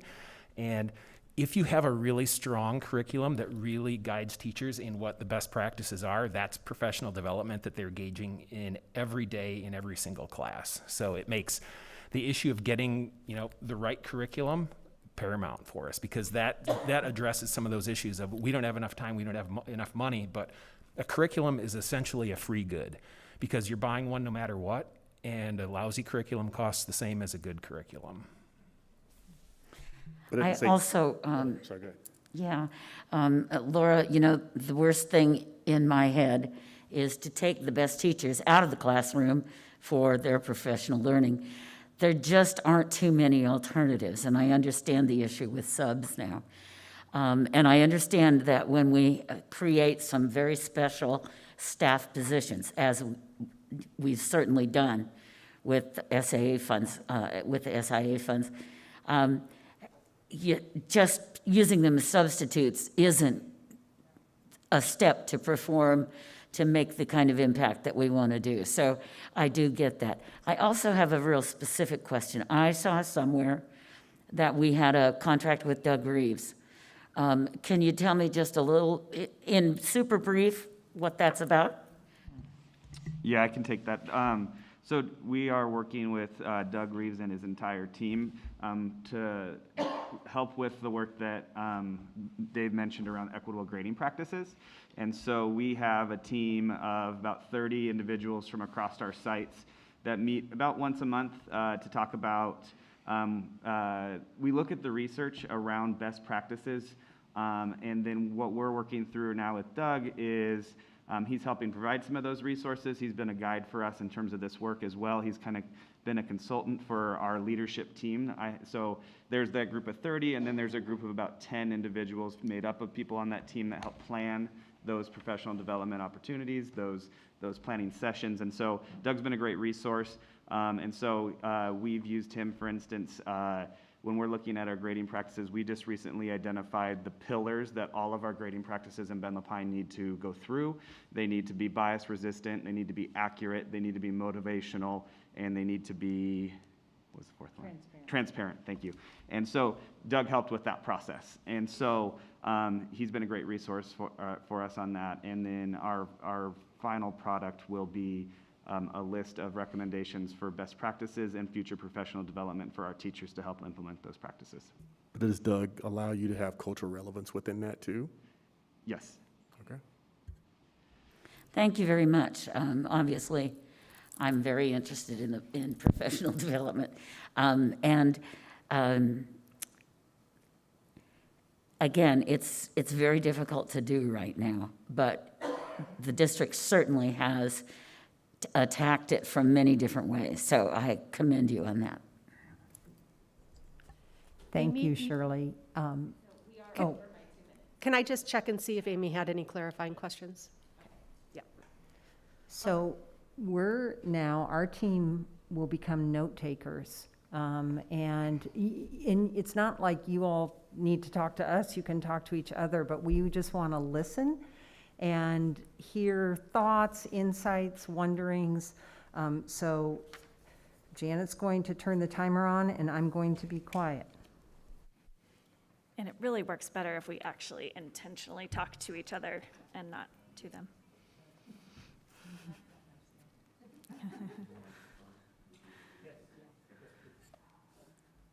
Hey everyone, this is Yanette. I don't know if you can hear me. We I'm can. on Zoom. Great, thank you. For anybody watching from the public, just Yanette had to be able to leave and has continued with our board retreat. She's just doing so remotely.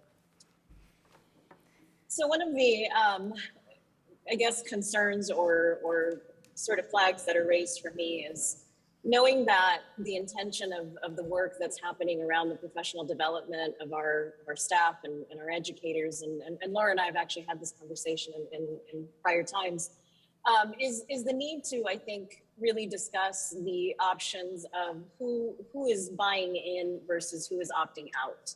And of course, there are restrictions around mandating such, trainings and webinars, et cetera. So I'm wondering if us, as a board, as a collective, if we can sort of have this discussion around what are some of those barriers, what can be done so that we measure also that buy-in from our staff. Because I feel if something is left as optional, and speaking very bluntly, I think the easy road is usually the one more selected.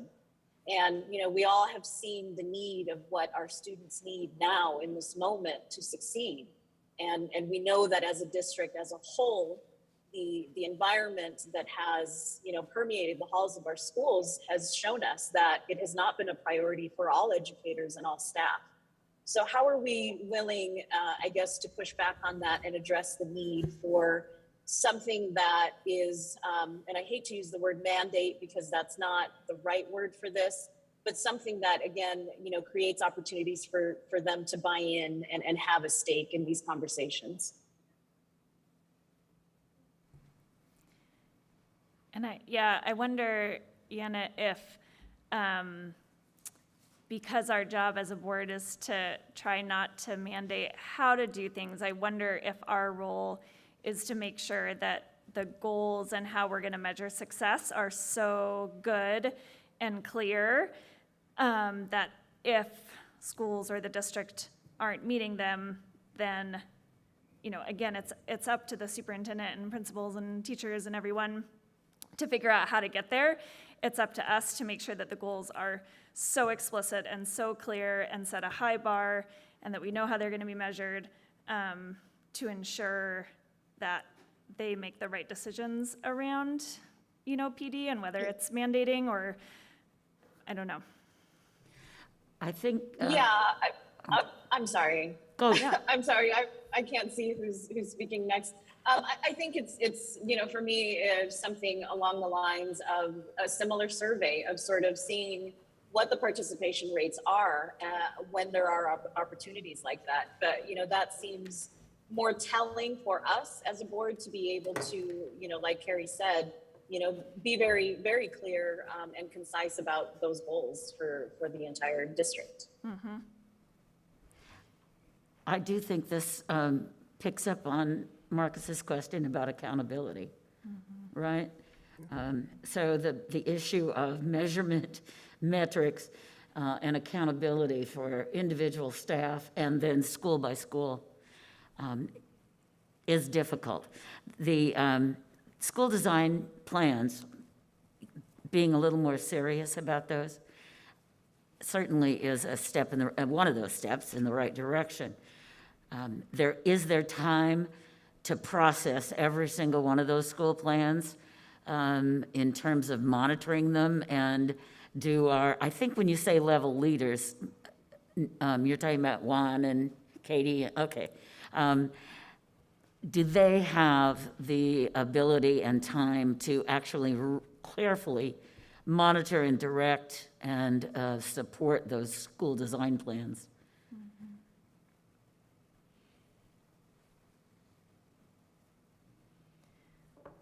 So much of what, oh, go ahead. You okay? Okay. I'm always generally concerned about people. I look at people's body language and sometimes I'm like, you okay? Yeah, good.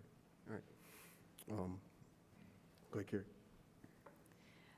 I just, so much of what we heard was about adult learning and adults needing to change behavior and actions and mindsets. And I was just struck by how poorly schools are set up to facilitate that because teachers are in front of kids for almost their whole day. So whereas I have a desk job, I can go to a conference or collaborate anytime, any day I want, they cannot do that. And so I think just we have to think so innovatively about how to allow time for teachers to see and practice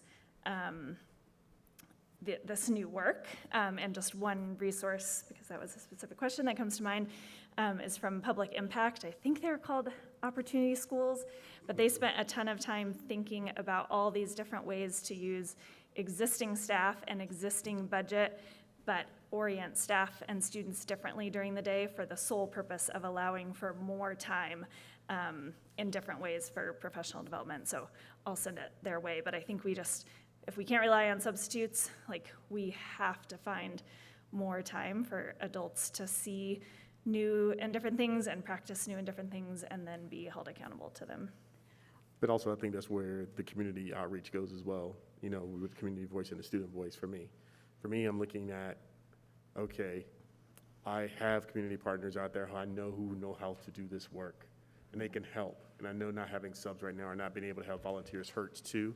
But I know if we have the ability to be able to engage and allow use that expertise to be able to help some of these things, it's out there. Other thing in terms of student voice, what I would love to see in terms of with these goals too is let the students build some things too to show what they have learned and what they get to do as well. Mm-hmm. It's almost like a showcase of the things they've done. You know, hey, allow us to see those things too from their voice, what they've done, or create strategic things they would love to see to be able to protect them, to be able to get the things they need too. Not only when they're in the classrooms, but also when they're looking at trying to create what they want to do next, you know, because a lot of times students have ideas they already know that they want to go into something that does not allow them to go to college. If I can go ahead and start, you know, enhancing that skill now, I want to be able to express that while I'm in school. Can we have, you know, let that student voice be that part? Because I think when we see that, I think their engagement is different. This teacher's allowed to be able to professionally develop and do the necessary things too, but ultimately try to get to the end goal, and that's making sure the students are ready. And I would say that, you know, I'm looking at this question in terms of the action plan and the adult learning, and I think what I'm hearing from my colleagues is there's a lot of adult learning, right? And one of the things I appreciate in this evidence is this idea that we're not just waiting for some lagging indicators from the state, that we're actually going to measure adult actions, because that's what what this team can control, and being able to do that. But it also said, are there places where the district could dig in more? And I see a lot that is really reflective of the equity piece of our excellence and equity plan, but I'm thinking about some of what Dave said, and that excellence piece, I'm not sure I see where it's really clear what those instructional practices, and we cannot be there yet. Sorry, I'm supposed to be looking this way. We cannot be there yet, but like, what are those pillars that we want to see? So when we're doing the walk, I love learning walks, you know, when we're doing that, when instructional coaches are going in the classroom and they're coaching arm to arm, shoulder to shoulder, we've got the SEL, we've got the literacy, but is there, you know, what are our pillars in terms of the rigor piece? And I appreciated, you know, the discussion on curriculum and how a really strong curriculum will have those pillars in place, but then like, how are we then also coaching on those curricular areas? And the other one I don't see, and sometimes it can get a little bit overused, but when I think about engagement, which was one of our board goals, I think about both rigor and I think about joy. And so I kind of wanted, we ran out of time, I wanted to ask Stephen a little bit more about the K-12 continuum of career and college, because I think rigor and joy come in there around having a passion, a purpose, and a plan for your future. But that's the piece where I'm not sure I quite know what our moves are. The other thing is, when you talk to a school or like a school design team, and you say, you know who the best teachers are in your school, the outstanding ones, the ones that blew you away from listening to what they're actually doing in the classroom. Teachers never have a chance, other teachers don't ever have a chance to see that in action. So if there's any possibility of making that happen too, although the summer conference, I'm sorry, I've forgotten what it was called, the week? Yeah, that's an excellent opportunity to have some of that happen. But to see it live with kids in a classroom and to see it work and to see kids engaged as opposed to the high school student that's got his head down and he's asleep in the back of the class. But with those class sizes, that's hard. But they need to see each other teach, is what I think I'm saying. And that's just one more opportunity. Again, without a sub, I don't know how you do it, but you figure it out.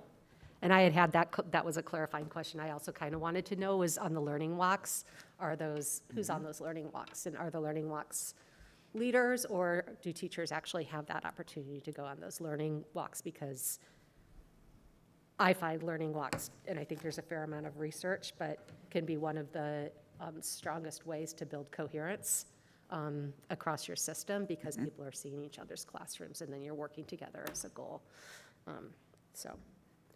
This is a quick point, but it just says which groups of students are not necessarily seen, and I'm not seeing specific reference to advanced students or students that need to be pushed on the upper end. So just making sure, I know resources are limited, but it's our job to be pushing every student to their absolute excellence and best. So just want to make sure that that is addressed. It may be elsewhere, but also, and want to emphasize too, it doesn't have to mean, a good teacher doesn't have to mean English teacher to English teacher. It can be history teacher to English teacher. It can be science teacher to teacher. So we're going to make sure we understand that too, wouldn't it create, I think, true pedagogy when we do that. So just want to make sure we definitely can emphasize that as well with these priorities, also in terms of them lifelong learning. So I think it'd be great.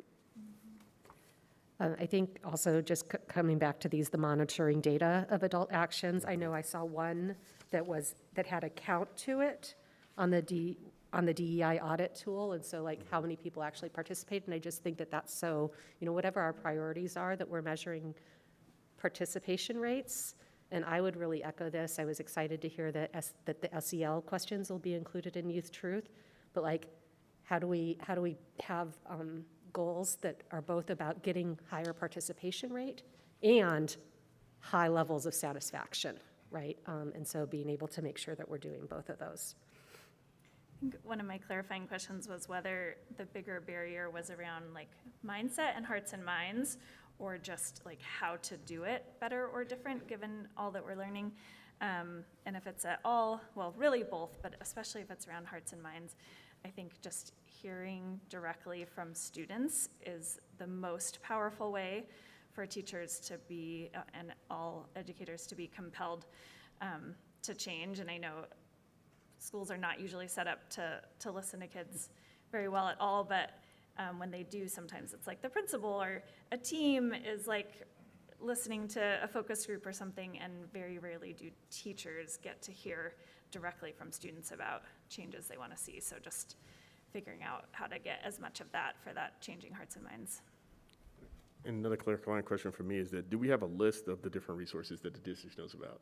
Like, there's some talented teachers at these different schools. Do we know who does what? You know, how do they talk to one another to know who has expertise in certain things that can definitely help, you know, push a lot of what we need as well. Like you're saying, you know, even though, like I said, what resources? Resources are not just outside, like what do we already have in our doors too. So I'd love to know if you have a list of those people to be able to have a go-to to be able to get help when we need it. And I feel like that kind of comes back to the protocol that Laura and the team selected, and we used to talk about it previously, was a lot the term of collective genius, and that actually when our team can work together and teachers can work together and see each other, like we have that ability to continue to take on all these challenges, and just to kind of bring that back to what Dave said about the 25 years of brain research. I mean, the Common Core turned math, ELA, science, and social studies on its head, the next generation science standards. Things have rapidly changed, not just in terms of what we know about how kids learn, but also what our society expects kids to learn to be successful in their futures. And we're a diversifying district and working on becoming an inclusive, equitable space for all students. And we're working on our curriculum reflecting every child, so every child sees themselves. And we're working on more restorative practices around discipline. So and I could keep saying and so there's a ton of work ahead, and I just think we need to I think society, quite honestly, needs to recognize that about educators, and that's one of the things that I really love about having a strategic plan this way is, hey, we're all working on this together, but here are our priorities, right? And here's what we're going to work across the system on. And so I'm really excited about having more coherence between, what our board goals are, what we're measuring, how we're evaluating our superintendent, all of the different pieces, so that the board, the cabinet, our superintendent, and our community all know exactly where we're headed, and that we're doing that work together from a real asset-based standpoint.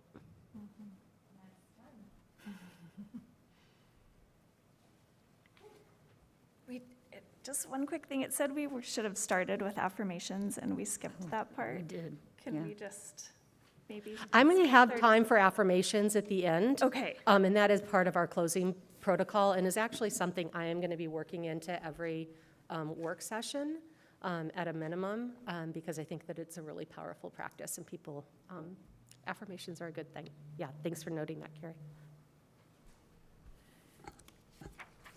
So to close the Critical Friends protocol, Steve and I are going to kind of do this together. I'd like to just reflect on some of the things that we heard, and then we have a superintendent who has lots of great thoughts about moving forward with this work, so I'll turn it over to him. But first of all, in speaking of affirmations, one of the things that I think it's really important for our board to know is we are so grateful for the vision of our board. I don't think you need to read very much or look very far to see internal staff in a district that feels that their goals and their vision is not aligned with the board, and that maybe boards aren't about serving all students. So we feel, I can't think of how many times I've said over the last year, you don't have to worry about our school board in terms of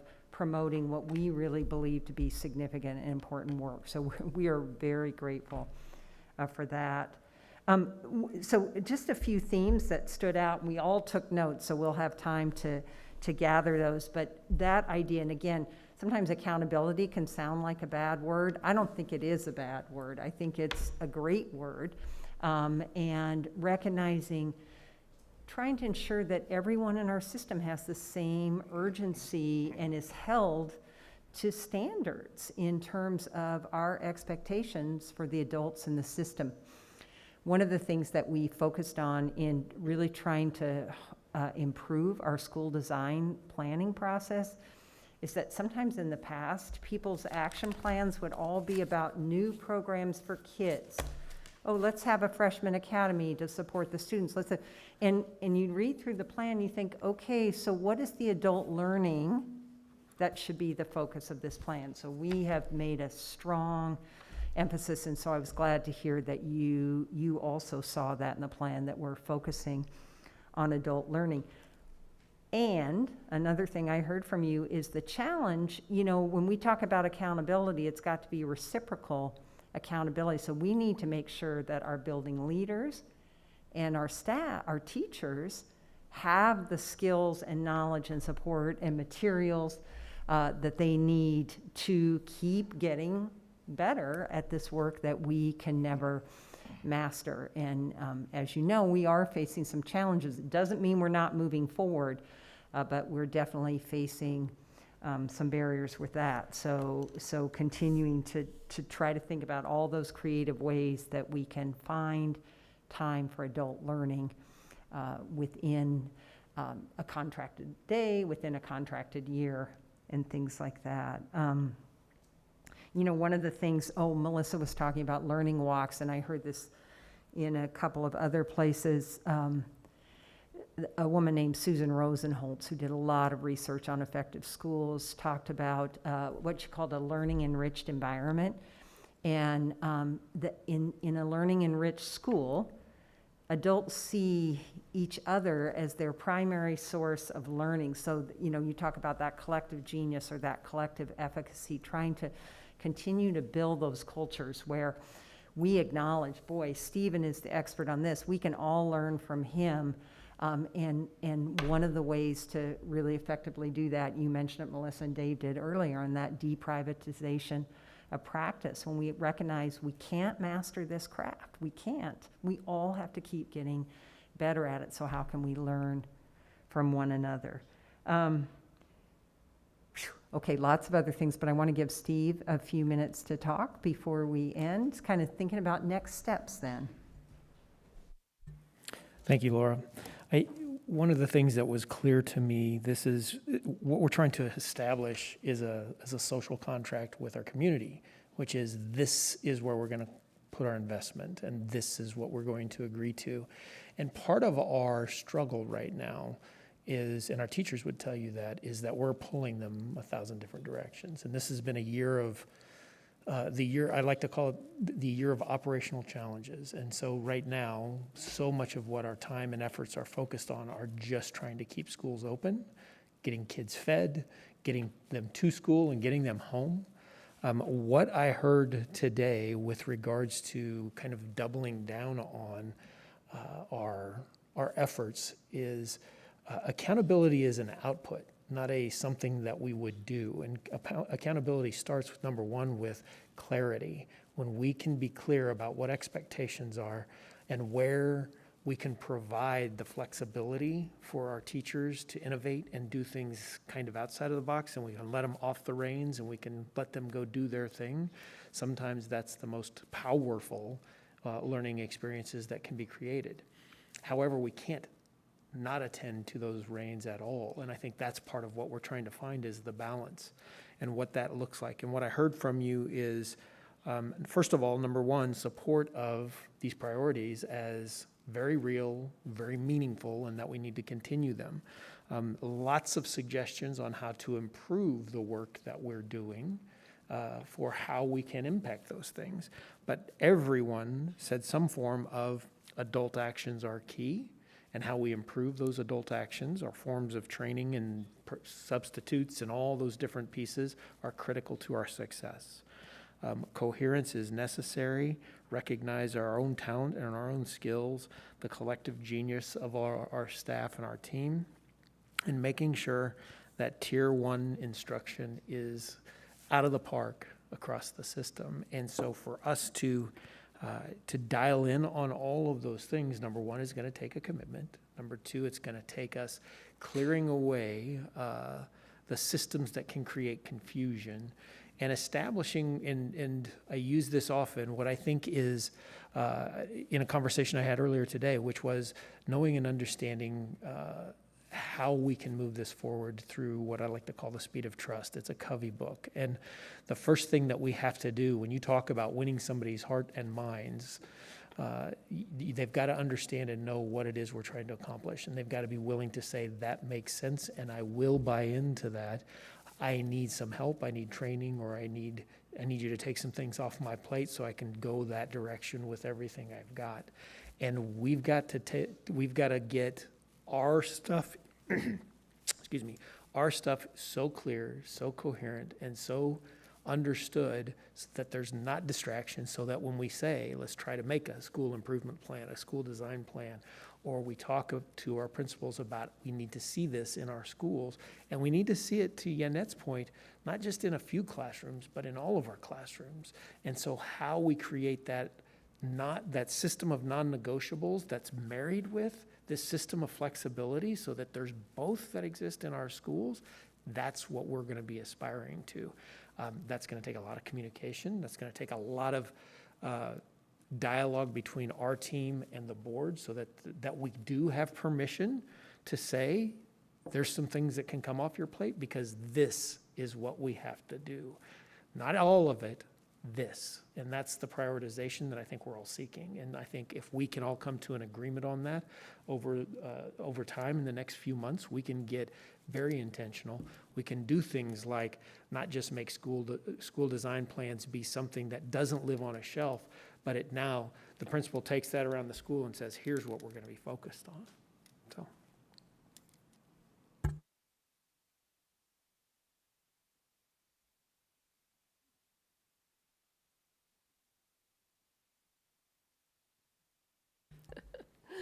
Thank you. I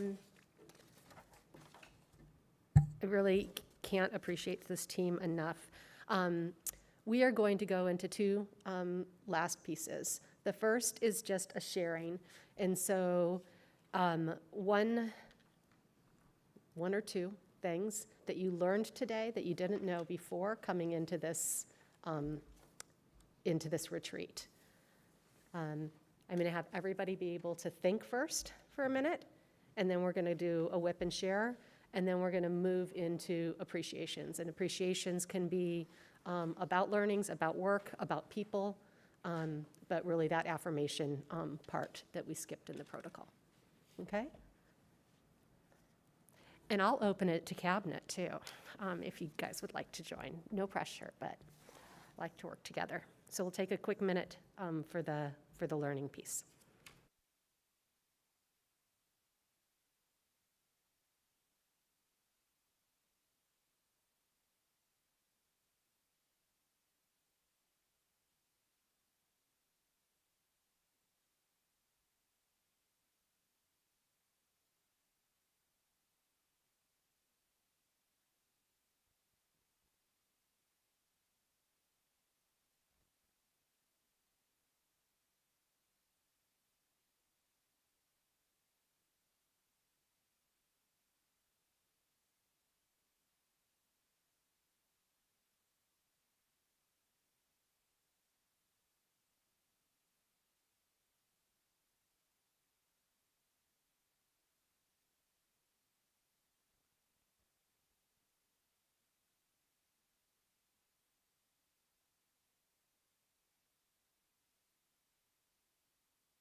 All right. Is there anyone who would like to start with their learnings?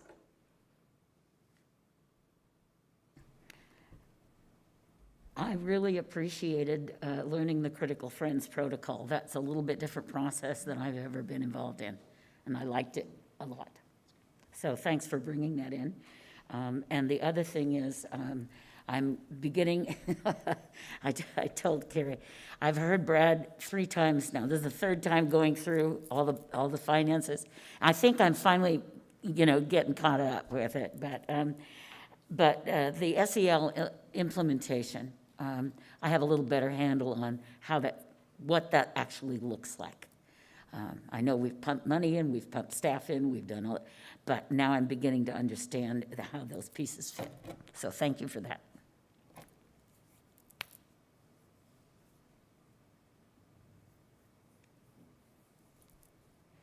And Yannette, you can holler at any time when you want to go since you can't see us.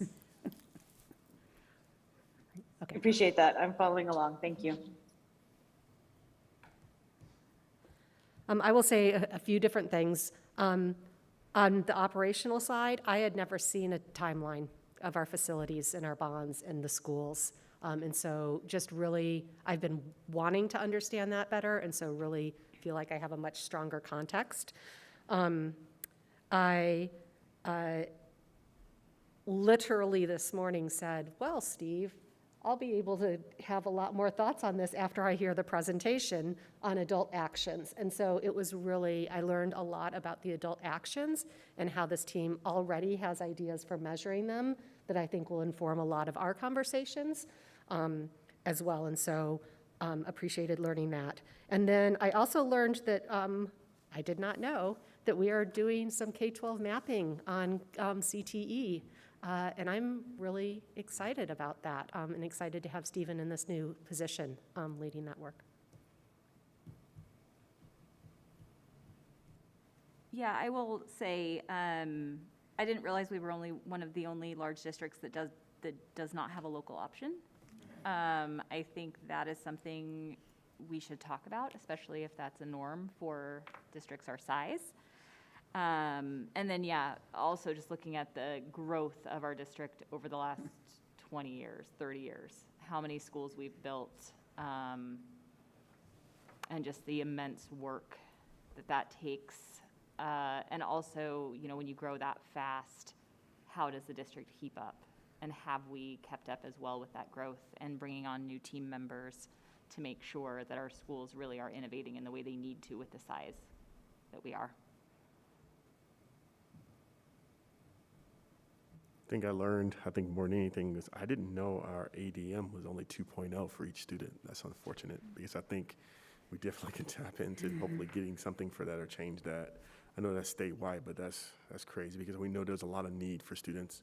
The other thing I really appreciated too is the SEL thing. Thank you very much because I know how I'm passionate about it, but it's good to be able to hear what it's going to look like going out, and that's really, really awesome for our instructors as well as our our students and staff. So thank you for that.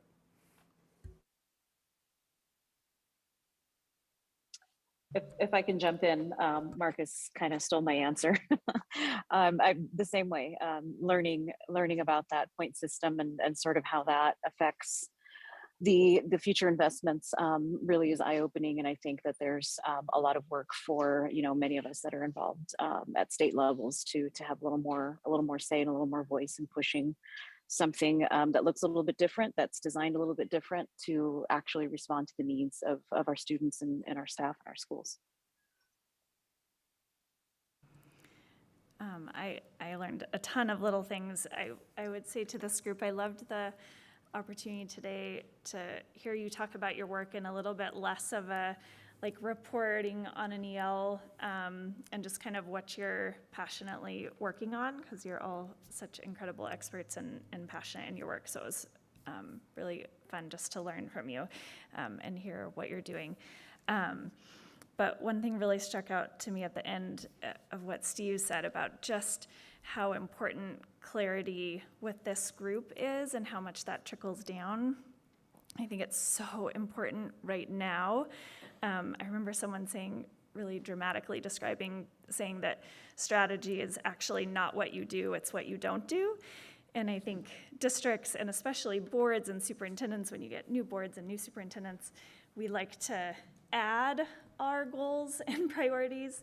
And if the system's not really good at also taking stuff off and clarifying and just thinking about all the trauma that our staff has experienced personally over the last year, plus everything they take on from all the kids and families, like I just was really struck by that need to clarify and prioritize and take anything possible off so that we can really focus on what matters the most.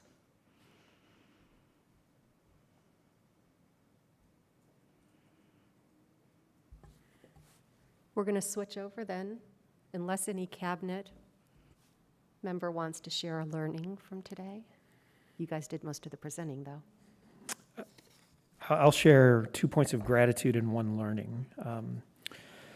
In my learning is really, it's just the journey I've been on since I've been here, which is every single time I hear someone on our team talk, I pick up nuanced new information that's, oh, I didn't know that. And so that actually is so critical to my own journey as a leader.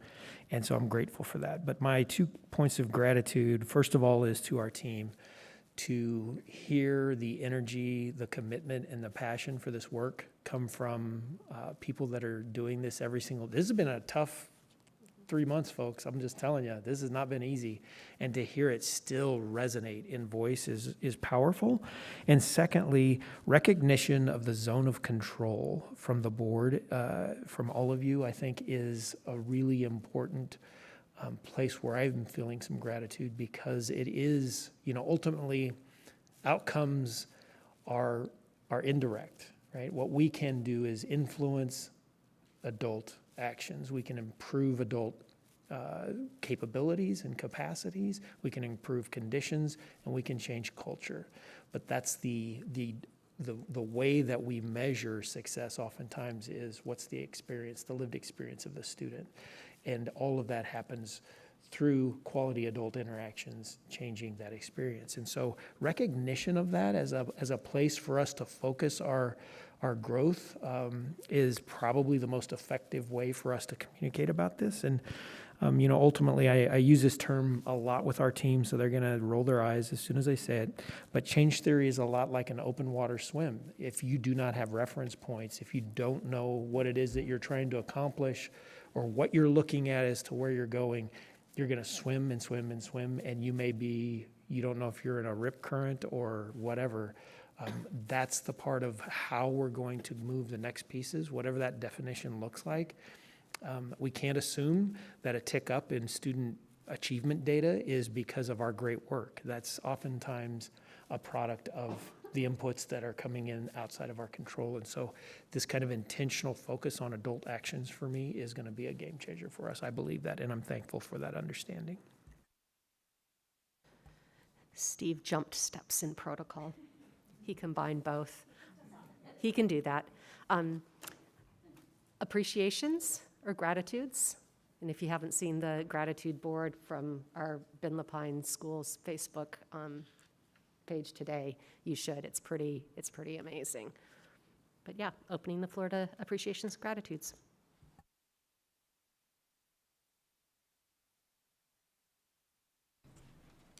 I have some feedback for you, Melissa. The structure of this retreat, and I know that you worked on it, and I know that you and Shamika worked on it, and I'm sure Steve and Marcus had some direct, and yes. We had an opportunity to do some one-on-ones with you earlier, and obviously you really listened, so that the kinds of things that we talked about have been pulled into a context of what we actually are doing, and I really appreciate that.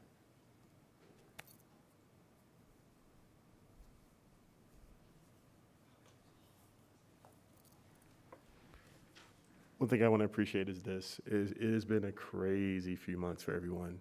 And I just like looking at everyone's face, and I know it's Friday, and I know we all want to try to get out of here as quick as we can.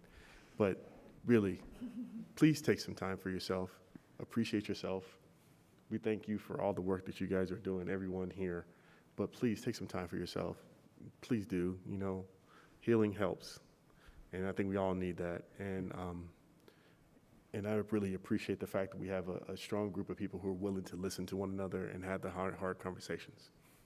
And I appreciate that we're trying to figure out how to do this together instead of trying to, you know, be divided.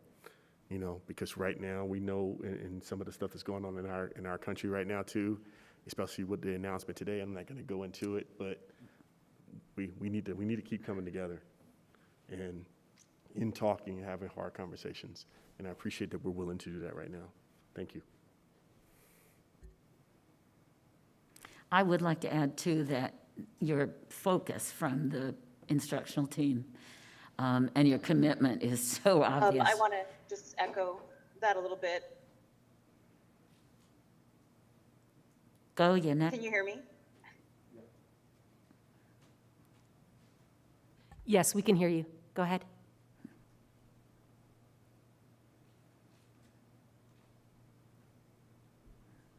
It's gonna be a long delay. Probably was a long way away. I'm sorry, can you hear me? Now we can. Okay. Yeah, I just wanted to echo what everybody else has expressed. I am incredibly hopeful and just incredibly proud of the commitments and all of the incredible work that is being done.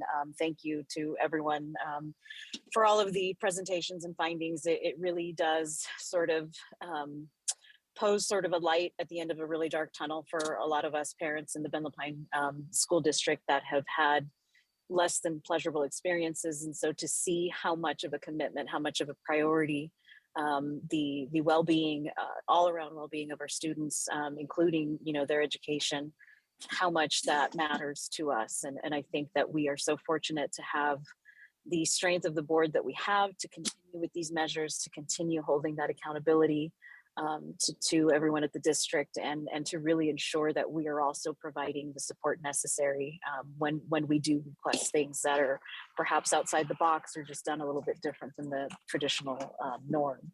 So thank you. Immense gratitude for everyone and all of their incredible dedication and hard work. Yeah, and I'll echo the appreciation to all of the adults who come here every day to try to make our schools better for all of our students. You know, you saying this has been the year of operational challenges, I think is a little bit of an understatement. And, you know, when I've gone into schools, the educators I've encountered have been very appreciative, and they feel supported by this board and by administration. And that, you know, those of us leading this district are doing our best to try to ensure that the adults have what they need to meet the students' needs. And we know everyone is traumatized after this past year, and our community continues to experience trauma, and our nation continues to experience trauma. And we have to center the work we do on the outcomes of our students, but also not ignore the mental health of the adults who need support. So I'm appreciative for every person who is dedicating their time and efforts to our school communities.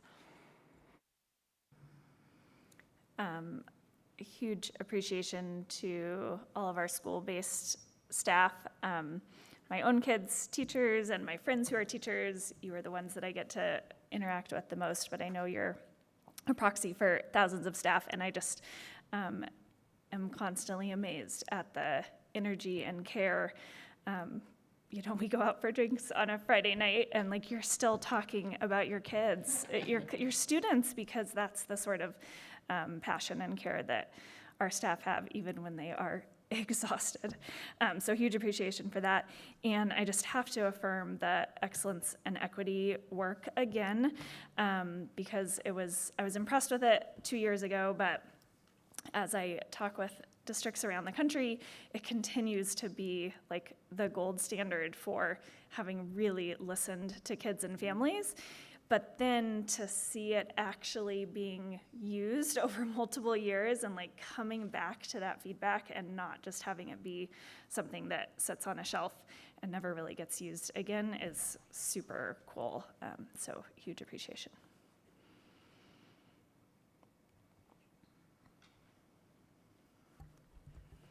Carrie stole my appreciation, but I was going to say I do just really want to appreciate the excellence and equity work that this district has been so dedicated to, and just having that being the driving force. It's exceptional, and I don't think we can say enough times how many the focus groups and the depth of the community input and community outreach and voice, and just really excited to see how we're going to continue to elevate voice. And I loved what Kinsey said, that it's not really about us engaging or inviting in, it's about actually honoring the power of the voices they bring. And like, that's the true standard that we're trying to reach. I want to appreciate Laura for the quote, accountability isn't necessarily a bad word, because I always kind of get a little nervous. No, it's okay, accountability. But just being able to say that and that it ties right into appreciating Steve on the speed of trust, right? And that we're going to work together at the speed of trust. And so that whole idea of having a shared place that we're going, and that clarity. And then we're really holding each other accountable because we're a professional learning community together. So I just really want to thank everyone. I want to thank Janet Bojanowski, who does not get enough appreciations. But she, whenever we have these, and she's working with the entire team, she's the mastermind behind this. She's the mastermind behind our agendas, working with our agendas, reminding me of what I need to get to her for an agenda. Everything, making sure we have some snacks, making sure the room is here, and then just also being a thought partner. And I've just really enjoyed learning with you and learning the power of having a board clerk. And I think that you have elevated our game. And I don't think that, and I think I hope it shows. But I am so thankful to have you on this team.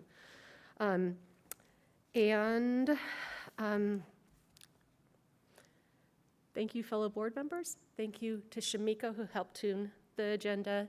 Thank you for Janet, who helped tune the agenda. And then for Laura and Steve, who tuned it again. I think that this agenda went through about 3 iterations. And so I'm just thankful for that. One last thing, I want to congratulate all the schools that had championships here this past week, who won championships. I think it was soccer, and I think it was another one. I can't think. It was another one they had. But I want to also cross country. Yes, I know that's like 10 years in a row, something like that. Summit or something. 13. Oh my God, Dave, stop. Anyway, Dave Turnbull. He's the coach. But also, I want to wish a good luck to Little Pine Hawks on their football game, as well as the Summit Storm. They have playoff games.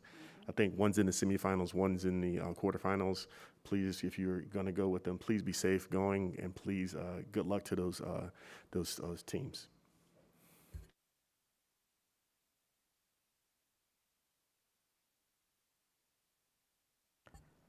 All right. If there are no other appreciations or gratitudes, then I am going to adjourn our meeting.